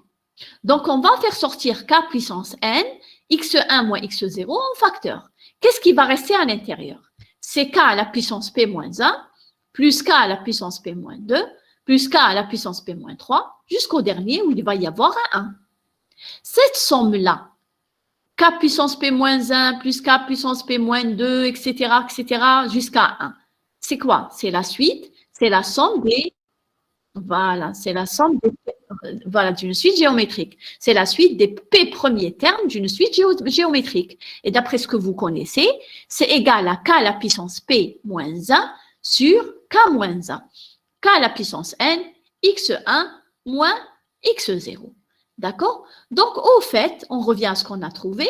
La somme, la soustraction xn plus 1, xn plus p moins xn en valeur absolue est inférieure ou égale à k à la puissance p moins 1 sur k moins 1 fois k à la puissance n, x1 moins x0. D'accord? x1 moins x0. Maintenant, qu'est-ce que je vais faire? Je vais faire tendre p vers l'infini. Pas n, hein? N, je le laisse tel quel. C'est P que je vais faire tendre vers l'infini. Si je fais tendre P vers l'infini, comme la suite xn, elle est convergente, le terme xn plus P, il tendra vers quoi? Le terme xn plus P, lorsque P tend vers l'infini. Non, il tendra vers alpha. Vers alpha. Parce qu'elle est convergente vers alpha, n'est-ce pas? La suite xn. Lorsqu'un tend vers l'infini, converge vers alpha. Donc, si je vais tendre P vers l'infini, cette suite, elle va converger vers alpha. Donc, qu'est-ce que je vais avoir dans le terme? Je vais réutiliser le même théorème que tout à l'heure. Donc, limite de P, lorsque P tend vers l'infini, de xn plus P moins xn, est inférieure ou égale à limite lorsque P tend vers l'infini, de k à la puissance P moins 1 sur k moins 1, k à la puissance n, x1 moins x0, n'est-ce pas? Je vais utiliser toujours le théorème de tout à l'heure, c'est-à-dire Vn entre Wn et Un entre Vn et Wn, alors les limites vont être conservées. Dans ce cas-là, je vais avoir limite de, lorsque P tend vers l'infini, de xn plus P moins xn, qui est inférieure ou égale à limite lorsque P tend vers l'infini, de k à la puissance P moins 1 sur k moins 1, k à la puissance n, x1 moins x0. Exactement comme tout à l'heure, je sais que k, il est entre 1, il est strictement inférieur à 1, c'est-à-dire que c'est une constante réelle positive qui est strictement inférieure à 1. Donc, la limite de k à la puissance p, lorsque p tend vers l'infini, est égale à 0. Est égale à 0, n'est-ce pas? Et donc, ça, il va être éliminé, ça va être égal à 0. Et qu'est-ce qui va me rester? Moins 1 sur k moins 1. Or, moins 1 sur k moins 1, c'est exactement 1 sur 1 moins k. D'accord? 1 sur 1 moins k. Donc, ce qui va rester dans la limite, c'est k à la puissance n, 1 moins k, x1 moins x0. Et bien sûr, la limite de xn plus p lorsque p tend vers l'infini, c'est alpha. Donc, on a obtenu la démonstration du deuxième de la formule de l'erreur, c'est-à-dire que xn moins alpha est inférieur ou égal à k à la puissance n sur 1 moins k, x1 moins x0. Tout ça, c'est pour vous démontrer la formule de l'erreur. Est-ce qu'elle est claire, la démonstration? Est-ce qu'il y a quelque chose qui vous a échappé que vous n'avez pas compris? Est-ce quelque chose que vous n'avez pas compris? C'est clair? Oui, allez-y. La formule de l'erreur, regardez, qu'est-ce qu'on a démontré ici? Oui, la formule de l'erreur, qu'est-ce qu'on a démontré ici? On a démontré que la distance à la nème itération entre xn et alpha est inférieure ou égale à k à la puissance n. K, c'est quoi? C'est la constante de contraction. 1 moins k, x1 moins x0. Qu'est-ce que ça voudrait dire? Ça voudrait dire à chaque itération n, je peux estimer la distance qui est entre xn et alpha. Oui, elle est inférieure à ça. Bien sûr, avec un x0 que j'aurais choisi. Avec un x0 donné que j'aurais choisi. Donc, lorsque je dis que la suite, elle est convergente, ça voudrait dire, quel que soit le choix de x0, j'aurai toujours quelque chose de convergent. quel que soit le choix de x0, j'aurai toujours une suite convergente. Quand je dis qu'une suite récursive est convergente, ça voudrait dire quel que soit le choix de x0, il y aura convergence. Lorsque je dis qu'elle n'est pas convergente, ça voudrait dire que pour certains x0, il va y avoir convergence, alors que pour d'autres, pas. Donc, la suite qu'on a construite ici, grâce au théorème du point fixe, va être une suite convergente, quel que soit mon choix x0 dans AB. Est-ce que c'est clair? C'est clair? Oui. Maintenant, donc, on va faire un exemple. Donc, on suppose qu'on doit Madame. calculer. Oui, oui. Je m'excuse. J'ai pas compris cette étape. Vous avez écrit la valeur absolue de xn plus p moins xn. C'est inférieur ou Oui. égal à k puissance p moins 1 sur. D'accord. Donc, vous n'avez pas compris l'étape qui est entre ça et ça. C'est ça? Non, juste Entre ça celle-là. Juste celle-là. Regardez, parce qu'au départ, j'avais xn plus p moins xn. C'est elle que j'ai développée comme ça. J'ai fait inférieur ou égal à tout ça. Regardez, suivez d'en haut. Vous voyez la souris? Comment elle bouge? Vous la voyez? Vous arrivez à la voir? Ma Ah souris, oui, vous c'est la bon. voyez? Oui, c'est bon, c'est clair. Ah, Ouais. d'accord. Merci. D'accord. Je vous en prie. Donc maintenant, on va faire un exemple. D'accord? On va faire un exemple. Donc, on va voir comment on va transformer un problème qui, au départ, était la résolution d'une équation, si vous voulez, au calcul de points fixes. Donc là, en principe, c'est une équation donnée ainsi. Donc, le problème, c'est le calcul d'une racine, L, appartenant à l'intervalle 0pi, tel que 1 plus n demi sinus L est égal à L. On aurait pu écrire bien sûr le problème. 1 plus n demi sinus L moins L est égal à 0. Et ça va revenir au problème f de x est égal à 0. Alors, pour résoudre ce problème, on va considérer la méthode du point fixe. Donc, on va voir, est-ce que lorsque je vais construire la suite x0 quelconque dans 0pi, je n'ai pas un choix précis, et xn plus 1 est égal g de xn avec g de x est égal 1 plus n demi sinus n, sinus x, je vais avoir quelque chose de convergent. Je vais avoir quelque chose de convergent. Donc, au fait, je vais appliquer le théorème du point fixe sur cette fonction. D'accord? Je vais appliquer le théorème du point fixe sur cette fonction, qui est 1 plus n demi sinus x. Et je vais voir, est-ce que cette fonction possède d'abord un point fixe et est-ce que la suite que je vais construire comme étant x0 dans AB, xn plus 1 est égal à g de xn, va converger vers ce point fixe. Alors, pour que ce soit vérifié, qu'est-ce qu'il faut? Qu'est-ce qu'il faut que vérifie G? Que doit vérifier G? Que doit vérifier G? D'après ce qu'on a énoncé comme théorème, qu'est-ce qu'elle doit vérifier? Que doit vérifier xn plus 1 est égal à g de xn. Ça, c'est comment j'ai construit ma suite. Mais pour que ma suite soit convergente, que doit vérifier G? G est inférieur à. Il faudrait qu'elle soit G' Stable. inférieur. G' de x. Donc, il faudrait qu'elle soit stable et contractante, n'est-ce pas? Il faudrait qu'elle soit stable et contractante, d'après le théorème du point fixe. Parce que si la fonction G, elle est stable et elle est contractante, là, elle va admettre un unique point fixe qu'on va noter alpha, qui va me vérifier G de alpha est égal à alpha. Ceci d'une part. Et d'autre part, la suite va converger vers ce point fixe, n'est-ce pas? La suite qu'on a construite va converger vers ce point fixe. Donc, mon objectif là, c'est de montrer que la fonction G, elle est stable et qu'elle est contractante. D'accord? Qu'elle est stable et qu'elle est contractante. On va commencer par la condition de la contraction. Est-ce que la fonction G est de classe 1? Oui.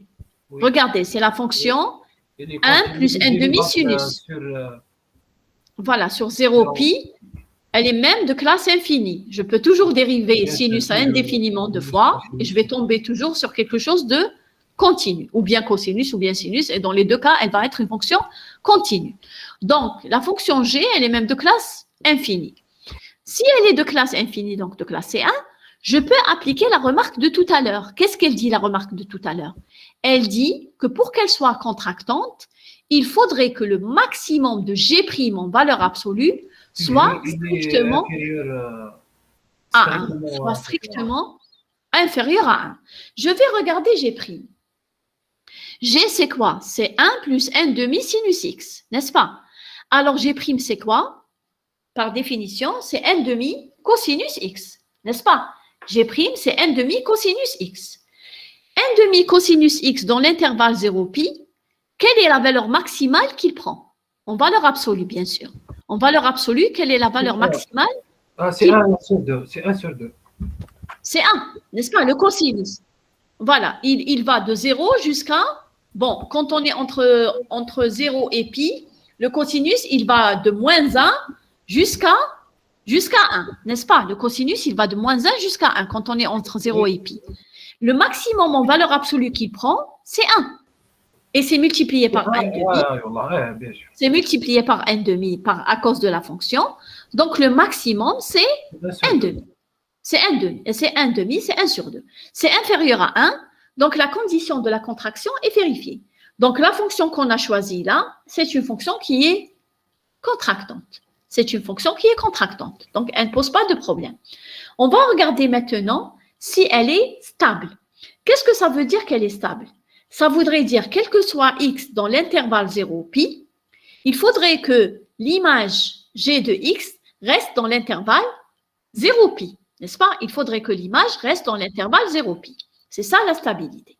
Donc, je vais passer la diapo.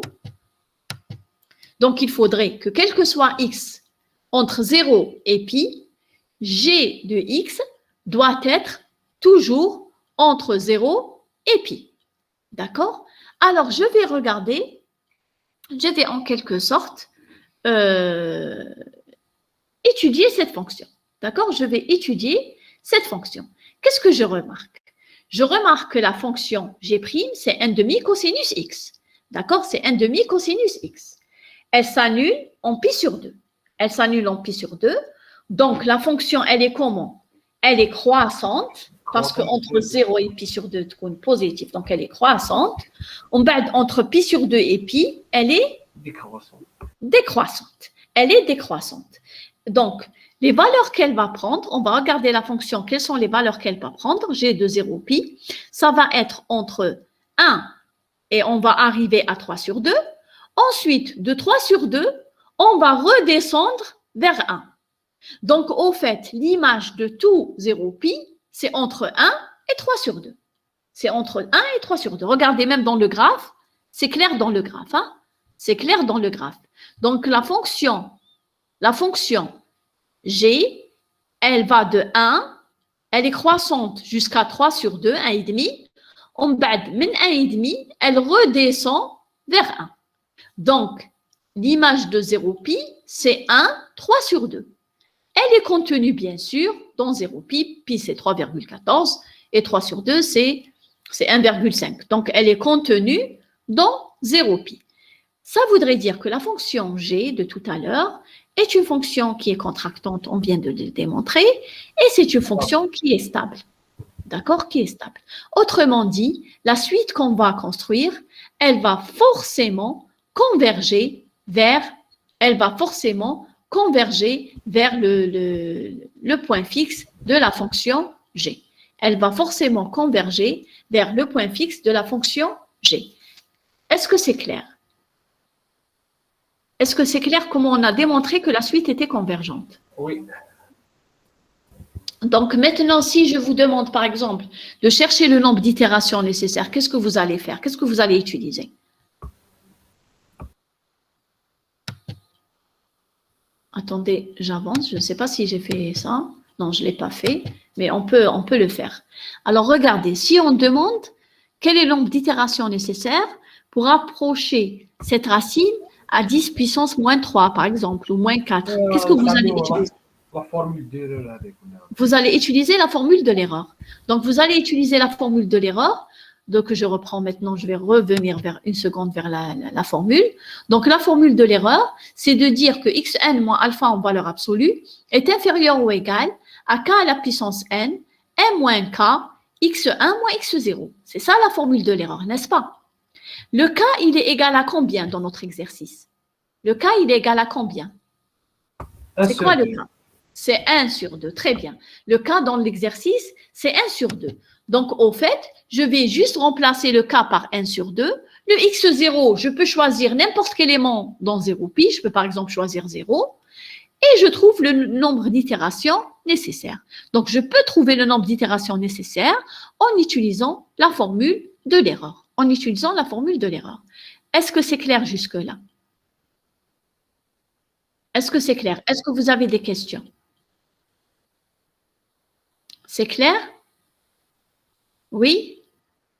D'accord. Donc, maintenant, on va regarder une troisième méthode. Donc, aujourd'hui, pourquoi je ne vous ai pas fait t'aider, hein, je vous explique. Je ne vous ai pas fait t'aider parce que j'attends à ce que vous résolviez un peu la série, même si c'est faux, hein, on s'en fout. Ce n'est pas parce que vous allez m'envoyer la solution que forcément elle doit être juste. Hein. Ce n'est pas ça. L'idée, pour moi, derrière, je vous ai envoyé mail à votre délégué en vous demandant de résoudre l'exercice 1, 2 et 3, n'est-ce pas? Et de le mettre dans la classroom. Donc, j'ai envoyé le lien de la classroom du module, n'est-ce pas? Vous l'avez reçu? Oui, la déléguée est là? Oui, vous l'avez reçu? Oui, madame, on l'a reçu. Vous l'avez reçu. Donc, vous allez résoudre les exercices 1, 2 et 3 et vous allez me les remettre dans la classroom. Pourquoi je fais ça? Parce que si maintenant, par exemple, je commence à vous résoudre et je vous fais en diapo la solution, vous n'allez rien comprendre. Vous n'allez rien comprendre, je vous assure. Alors, je vous conseille vivement, vous allez faire vos exercices à la maison. Vous allez me les envoyer. Je vais jeter un coup d'œil, ce qui manque, ça veut dire à travers vos réponses, je vais voir ce que vous avez compris, ce que vous n'avez pas compris déjà. Et je vais insister sur les choses que vous n'avez pas comprises. D'accord? C'est comme ça qu'on va travailler. Je ne vais pas directement vous donner le TD et voilà la solution. Ça ne vous servira à rien du tout. Donc, ce que je préfère maintenant, c'est de continuer à faire le cours. D'accord? On continue à faire le cours pour 2 heures. On va continuer jusqu'à 10h, 10h15. Ensuite, la prochaine fois, on fera les TD. C'est plus, d'accord? C'est plus pédagogique. D'accord? Parce qu'on est en ligne. Si nous n'étions pas en ligne, j'aurais donné la série, je ferais monter les gens au tableau et j'aurais vu leurs lacunes. On n'est pas en présentiel, on est en ligne, on est obligé de s'adapter. Est-ce que c'est clair la méthode du point fixe? Est-ce qu'il y a des questions sur la méthode du point fixe? Est-ce qu'elle est claire? Donc, s'il n'y a pas de questions, on va passer à la méthode de Newton. C'est quoi le principe de la méthode de Newton? Donc, dans cette méthode, on revient toujours à la résolution de f de x est égal à 0. Mais vous allez voir que la méthode de Newton est un cas particulier de la méthode du point fixe. Au fait, la méthode de Newton, c'est l'une des méthodes du point fixe. D'accord? C'est l'une des méthodes du point fixe. Et vous verrez par la suite que toutes les méthodes que vous allez développer, quelles qu'elles soient, elles dérivent toujours de la méthode du point fixe avec un choix judicieux de la fonction phi. Donc maintenant, d'abord, je vais vous expliquer le principe de la méthode de Newton. Donc, on suppose que nous avons une fonction f qui est de classe 1 dans l'intervalle AB. Dérivable, par exemple, et la dérivée est continue. On verra plus tard qu'on a besoin de plus, on aura besoin même qu'elle soit de classe 2. Mais pour le moment, juste pour dessiner les choses, on dira qu'on suppose déjà que la fonction, elle est de classe 1 dans l'intervalle AB. On suppose aussi qu'elle admet une racine alpha dans AB. D'accord? On suppose qu'elle admet une racine alpha dans AB. Et moi, qu'est-ce que je cherche? Je cherche à déterminer alpha. Alors, quelle est la procédure? La procédure est de remplacer à chaque fois la fonction f de x est égal à 0 par l'équation de la tangente. La tangente en un point. C'est-à-dire, l'idée, c'est j'ai la fonction, je regarde la tangente en le point et je regarde l'intersection de la tangente avec l'axe des x jusqu'à ce que la tangente ponctuellement va arriver à la racine. jusqu'à ce que la tangente ponctuellement va arriver à la racine. On va essayer de partager le tableau blanc pour le dessiner, d'accord? Attendez, si j'ai un dessin ici, une seconde. Voilà, j'ai le dessin ici. Donc, regardez, là, j'ai une fonction f de x sur un intervalle AB qui va admettre une racine là qui est l'intersection de la fonction f avec l'axe des x. Donc, l'idée, c'est quoi? C'est ponctuellement toujours remplacer, au fur et à mesure, remplacer ponctuellement la fonction en un point x par sa tangente. Et on regarde l'intersection de la tangente avec l'axe des x. Donc, ça va être le nouveau élément x2. Et de même, je vais projeter x2 sur la courbe et regarder encore la tangente et encore regarder l'intersection de la tangente avec l'axe des x. Donc, je vais réitérer ce processus jusqu'à ce que l'intersection de la tangente tombe sur l'intersection de la fonction avec l'axe des x. Est-ce que c'est clair le principe de Newton? Je sais qu'il n'est pas évident. Hein? Je sais qu'il n'est pas évident. Est-ce que vous voulez? Oui. Voilà, c'est-à-dire au lieu de chauffe, voilà, c'est le même, la suite, la tangente. Au lieu de chauffe, la fonction, je sais est-ce que je cherche. Je cherche le point de l'intersection, tu as le graphe, tu as la fonction, mais à l'axe des x, c'est quoi la racine. Mais au lieu de regarder, puisque j'arrive pas à le regarder, j'arrive pas à le déterminer, qu'est-ce que je vais faire? Je vais remplacer ma fonction par les tangentes tawha. Au fur et à mesure, je fais une tangente, et j'essaie de regarder l'intersection. Je fais la tangente et j'essaie de regarder l'intersection. Jusqu'à ce que l'intersection à la tangente soit exactement l'intersection à la fonction. Parce qu'une fonction, je peux toujours l'approcher ponctuellement par ses tangentes. Est-ce que vous voyez ça? Toute fonction, je peux l'approcher ponctuellement par ses tangentes. C'est comme si on a des segments. Je peux le faire ponctuellement. Au lieu de la laisser en courbe, ponctuellement, je la transforme en segment.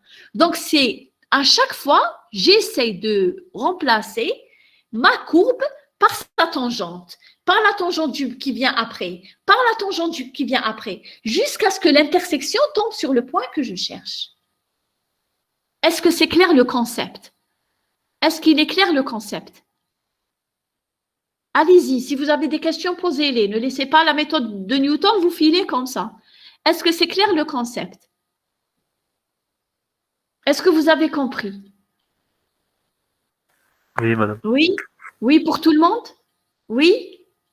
Donc, l'idée, à chaque fois, c'est de remplacer la courbe par sa tangente, de regarder, au lieu de regarder l'intersection de la courbe à l'axe des x, je regarde l'intersection de la tangente à l'axe des x. Si c'est la racine, tant mieux pour moi, j'ai fini mon travail. Si ce n'est pas la racine, je reprends ce point d'intersection, je le reprojette sur la courbe et je regarde la tangente. Ainsi de suite, jusqu'à ce que j'approche ma racine. Jusqu'à ce que j'approche ma racine. D'accord? Donc, ça, c'est le principe. Maintenant, je reviens, il faut écrire la fonction. C'est quoi la tangente? Je prends un point x0, f de x0 dans la courbe. C'est quoi l'équation de la tangente? Donc, si vous savez, c'est bien, c'est le polynôme de Taylor de degré 1, n'est-ce pas? Vous avez fait déjà la tangente en un point par rapport à la courbe. Son équation, c'est quoi? C'est T1 de x est égal à f de x0 plus x moins x0 est prime de x0. Est-ce que vous vous rappelez de l'équation de la tangente? Oui, madame. Oui, c'est y moins f de x0 est égal x moins x0 est prime de x0. Mais moi, je cherche l'intersection de la tangente avec l'axe des x. Donc, il faudrait que y soit égal à 0. Donc, au fait, je cherche x tel que f de x0 plus x moins x0 multiplié par f' de x0 est égal à 0. C'est ça le point d'intersection. C'est ça mon point d'intersection. C'est l'intersection entre la tangente qui a l'équation y moins f de x0 est égal x moins x0 f' de x0 avec l'axe des x, c'est quoi? C'est y est égal à 0. Et je regarde, c'est quoi l'abscisse d'intersection? L'abscisse d'intersection, si c'est alpha, Tant mieux pour moi, j'ai fini le travail. Si ce n'est pas alpha, ça va être x1. Ça va être x1. Et donc, c'est sûr que ça ne va pas être alpha, sauf dans le cas parfait. Donc, ça va être x1 qui est égal à x0 moins f de x0 sur f' de x0.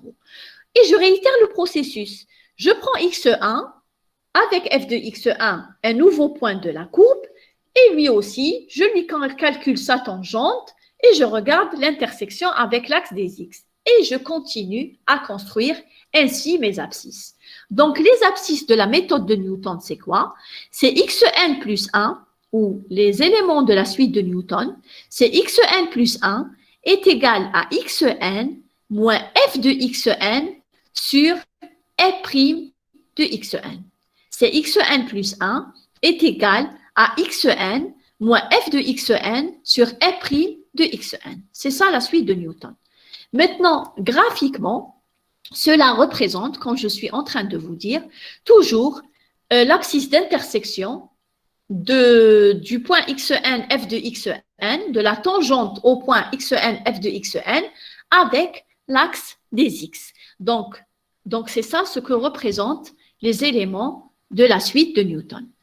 C'est ça ce que représentent les éléments de la suite de Newton. Et là, je reviens au graphe que je vous ai présenté maintenant, qui vous permet à chaque fois de dessiner les tangentes et de regarder leur intersection, de reprojeter l'élément sur la courbe et de refaire la tangente, ainsi de suite. Ainsi de suite. Est-ce que c'est clair la méthode de Newton? Est-ce qu'elle est claire? Est-ce que la méthode de Newton est claire? Donc, si vous n'avez pas... Oui. Mais au fait, ماشي حنلحقوا الالفا. C'est-à-dire واش راح يصرى؟ راح نكونفيرجيو vers alpha. On va y arriver jamais. Oui, on va y arriver jamais. Voilà. Il y aura toujours une erreur. Voilà, il y aura toujours une erreur. On va converger vers alpha. On va converger vers alpha et pas toujours, c'est-à-dire selon certaines conditions, qui sont les conditions du théorème de Newton. On verra que quand même, il s'agit de conditions très robustes. Donc, les conditions du théorème de Newton vont nous permettre de dire que la fonction va converger. C'est-à-dire qu'au fait, la suite ne va pas toujours converger. La suite qu'on a construite, elle ne va pas toujours converger. Mais ce qui est bien, c'est lorsqu'elle converge très rapidement. C'est ça qu'elle a la propriété qu'elle a qui est très intéressante, la suite de Newton, c'est lorsqu'elle converge, elle converge très rapidement vers la solution. Donc, vers la racine alpha que nous cherchons. Donc là, je vous énonce le théorème de Newton. Il contient un certain nombre de conditions très importantes, donc il faut les retenir.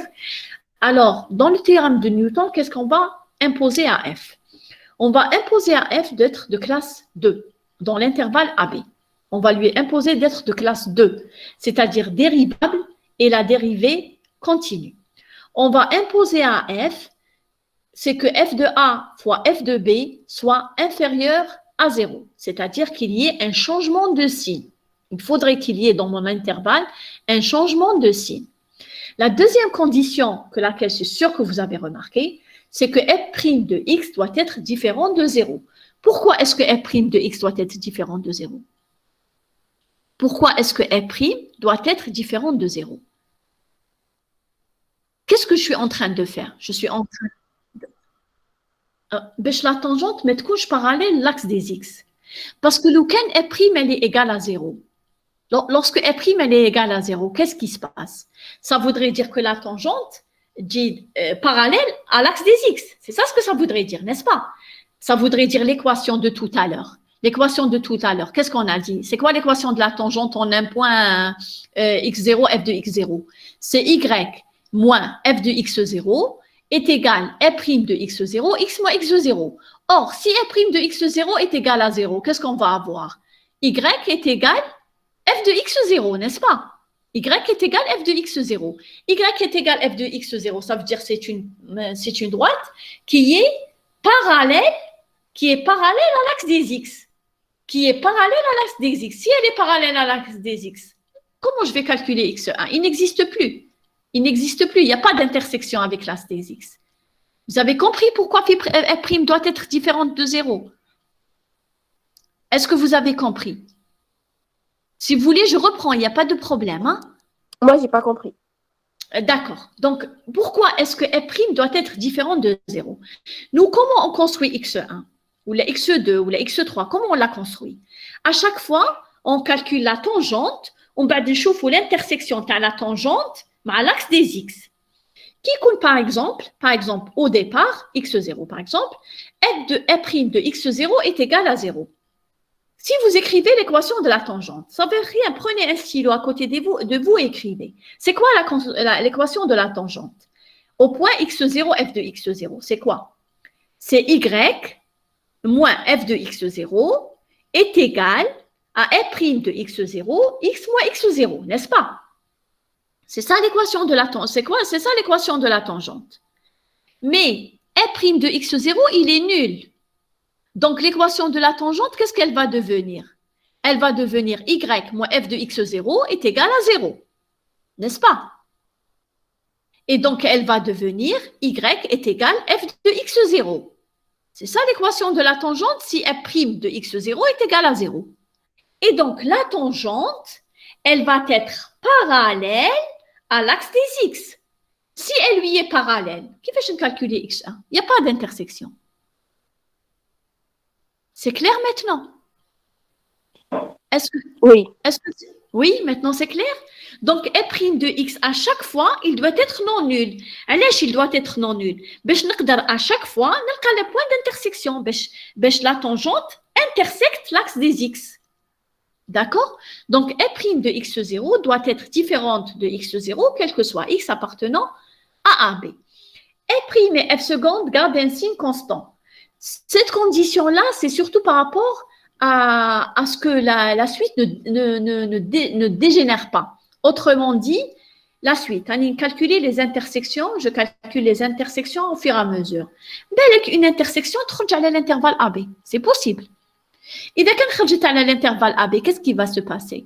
Si elle sort de l'intervalle AB, il y a très peu de chances qu'elle va revenir vers alpha. Il y a très peu de chances qu'elle va converger vers alpha. Pourquoi? Parce que si elle sort de l'intervalle AB, les intersections à chaque fois vont sortir. Et donc, à la fin, je ne suis plus dans une suite convergente qui va vers ma racine. Mais au contraire, elle peut même aller vers l'infini. Elle peut même aller vers l'infini.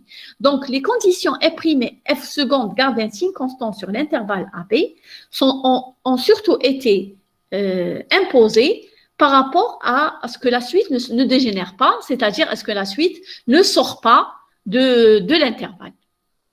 D'accord?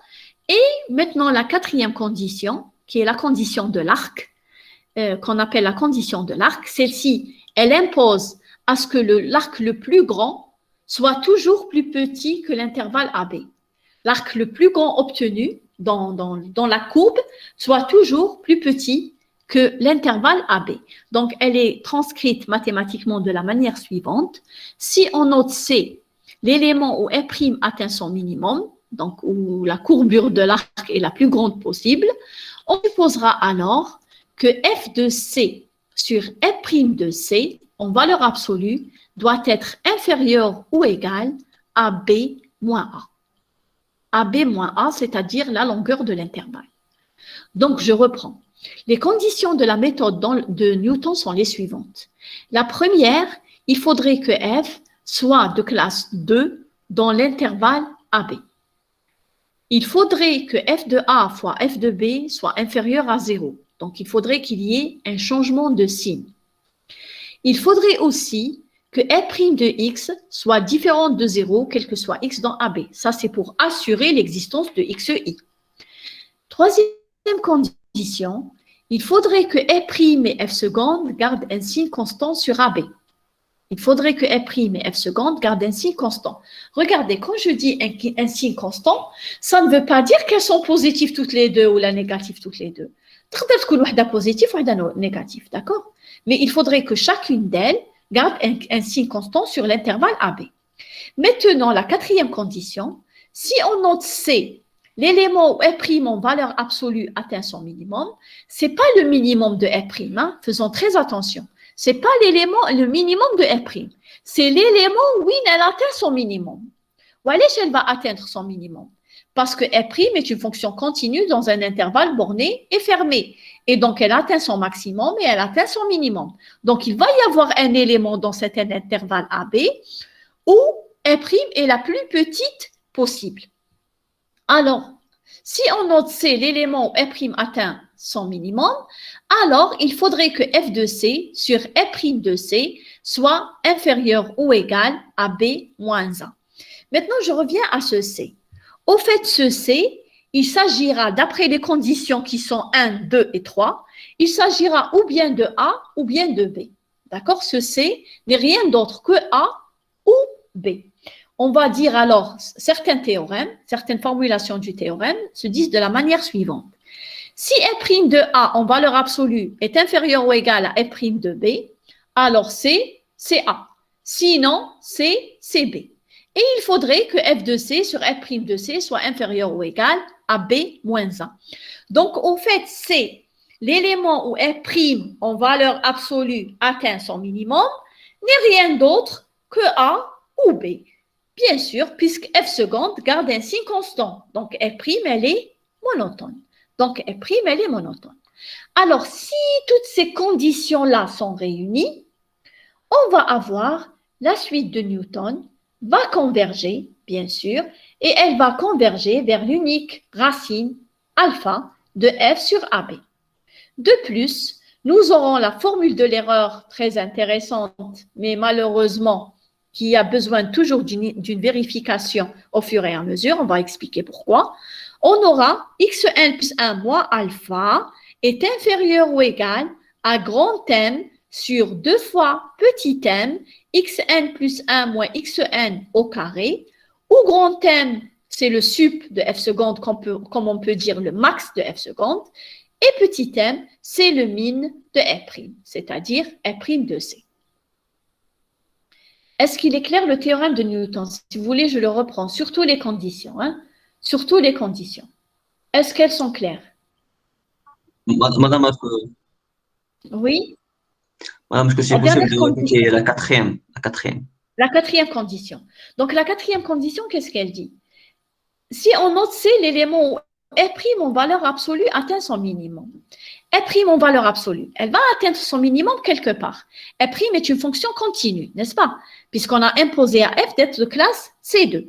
Donc, f' est une fonction continue. Puisque c'est une fonction continue, donc sa valeur absolue va atteindre son minimum quelque part. D'accord? Elle va atteindre son minimum. Ce n'est pas le minimum de f', c'est l'élément où elle atteint son minimum. Maintenant, qu'est-ce que je vous ai dit entre parenthèses? Je vous ai dit que ce C, enfin, au fond, n'est rien d'autre que A ou la B. Voilà.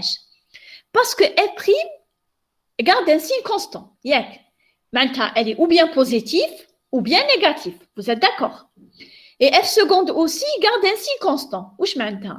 Maintenant, f', elle est ou bien positive et monotone, ou bien négative et monotone. Est-ce que vous suivez là? Est-ce que vous suivez ce raisonnement? Si vous n'avez pas... Oui, je vais le répéter. Regardez. F', on a dit qu'elle était continue. Est-ce que vous êtes d'accord pour le fait que f' est continue? Oui, f', elle est continue. Deuxième chose, on a dit que f seconde garde un signe constant. Et f' garde un signe constant. Où je maintenant f' garde un signe constant? Maintenant, f' elle est ou bien positive ou bien négative. Maintenant, elle est continue. En même temps, elle garde un signe constant. Mais tu le signe. Elle est ou bien tout le temps positive ou bien tout le temps négative sur l'intervalle. Elle ne change pas de signe. En bête, on a une autre condition, la 3. Elle dit que f seconde, elle garde un signe constant. Qu'est-ce que ça veut dire f seconde garde un signe constant? Maintenant, ou bien elle est croissante, f', ou bien elle est décroissante. Vous êtes d'accord? C'est une fonction qui est positive, continue, continue. Positive complètement ou la négative complètement. En plus, monotone. Elle est croissante, elle est décroissante. Le minimum, oui, elle atteint son minimum. واش هو ما يقدرش يكون في الوسط يا اما A يا اما B. Voilà. Donc le C au fait qu'on cherche n'est rien d'autre que le A ou le B. Donc certains gens, qu'est-ce qu'ils font pour accélérer leur travail?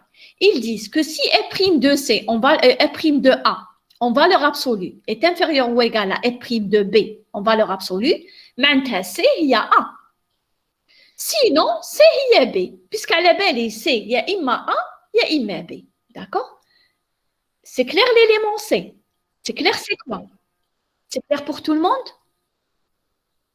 Oui. Maintenant, qu'est-ce qu'il faut? Oui. Maintenant, qu'est-ce qu'il faut qu'il vérifie ce C? Il faut qu'il vérifie f de C sur f' de C en valeur absolue inférieur ou égal à B moins 1. D'accord? Il doit vérifier ça. Géométriquement, quand je prends l'élément où une f' atteint son minimum, qui qu'on a dit une courbe, je peux dessiner plusieurs arcs sur la courbe. On dit une courbe, un dessin d'une courbe. Je peux dessiner plusieurs arcs. Le plus grand des arcs, ou la distance la plus grande que je peux avoir sur cette courbe. Alors, le plus grand des arcs, donc, géométriquement, la longueur du plus grand arc est inférieure ou égale à la longueur de l'intervalle. C'est toujours pour s'assurer que la suite xn qu'on a construite ne va pas dégénérer. Maintenant, elle ne va pas sortir de mon intervalle. Elle va toujours rester dans l'intervalle. Parce que chaque fois que je fais une tangente, je vais rester, l'intersection va toujours rester dans l'intervalle. Voilà ce que ça voudrait dire les conditions. C'est clair les conditions maintenant? Est-ce que les conditions sont claires? Oui. Donc maintenant, si on a toutes ces conditions qui sont vérifiées, on aura la suite de Newton qui va être une suite convergente. Donc, ce qu'on a fait tout à l'heure, intersecter avec faire l'intersection avec l'axe des x et faire l'intersection encore avec l'axe des x, elle va se réaliser normalement et à un moment donné, la suite va converger vers la racine de la fonction qui est unique dans l'intervalle AB. La racine, elle est unique vu toutes les conditions qu'on a imposées. On a dit que f de A fois f de B inférieur à 0, f' ne change pas de signe. Si elle ne change pas de signe, ça veut dire qu'elle est monotone. Si elle est monotone, elle a une seule racine. Donc, toutes les conditions qu'on a faites, on fait de telle sorte à ce que la suite qu'on a construite de Newton va converger vers la racine. De plus, on a un autre résultat qui nous donne la formule de l'erreur qui dit la chose suivante. xn plus 1 moins alpha doit être inférieur ou égal à grand M sur 2 fois petit m, xn plus 1 moins xn au carré. Ou grand M, c'est quoi? C'est le maximum de f seconde et petit m, c'est le minimum de f'. Bien sûr, on peut noter sup et inf, mais comme on sait que les fonctions, elles sont déjà continues, etc., donc on sait bien que toute fonction continue sur un intervalle borné et fermé atteint c'est son minimum et son maximum. Et donc, on peut remplacer le sup et l'inf par le max et le min. On peut les remplacer par le max et le min. Donc, ça, c'est la formule de l'erreur que nous avons dans Newton. Elle a une particularité, c'est que je ne peux pas trouver le n comme dans la méthode du point fixe. Je ne peux pas trouver le n comme dans la méthode de dichotomie au préalable. C'est-à-dire, je suis obligée chaque fois de calculer et de vérifier. Calculer, vérifier. Si ça marche, d'accord. Si ça ne marche pas, je continue à calculer et vérifier. Voilà la différence entre la formule de l'erreur de Newton et la formule de l'erreur dans les deux autres méthodes.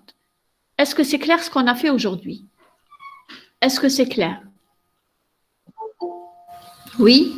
Donc, je ne sais pas s'il y a un exemple ou la démonstration. Voilà. Donc là, j'ai pris un exemple, mais je crois que je vais m'arrêter parce que c'est beaucoup d'informations données à la fois. Je vous laisse le temps de les comprendre et on va continuer la semaine prochaine. Je ne sais pas, la semaine prochaine, je crois que c'est le 1er novembre. Je ne sais pas si on peut travailler en ligne. Si vous ne trouvez pas d'inconvénient, on peut toujours travailler en ligne. Hein. Ça dépend ce que vous voulez. Vous pouvez me laisser votre décision avec votre délégué, d'accord? Vous pouvez me laisser la décision avec votre délégué. Est-ce qu'il y a des questions sur ce qu'on a fait aujourd'hui? Est-ce qu'il y a des questions? Madame, Oui. madame. Bon, Oui, j'ai oui. une question. Alors, اللي درناها من قبل تاع لو بوان فيكس كي درتينا ليكزومبل تاع جي دو اكس ايغال ان دومي سينوس اي تو جي با كومبري علاش قلتي لنا ك ايغال 1 sur 2 Ah, d'accord. L'exemple. هذا كي تشوفي فيه. Vous êtes en train de le voir? La diapo, Oui. elle est à 19. Oui. Oui, d'accord. Donc, au fait, le cas, c'est quoi? Le cas, c'est le maximum de G'. Le cas, de manière générale, c'est la constante de contraction. On dit qu'une fonction, elle est contractante si il existait un cas entre 0 et 1, tel que quel que soit xy, phi de x moins phi de y, est inférieur à k x moins y. D'accord? Ça, c'est la définition de la contraction. Mais quand la fonction, elle est de classe 1, on peut démontrer qu'elle est contractante si et seulement si le maximum de phi prime dans l'intervalle AB est strictement inférieur à 1. En plus, la constante K est égale à ce maximum.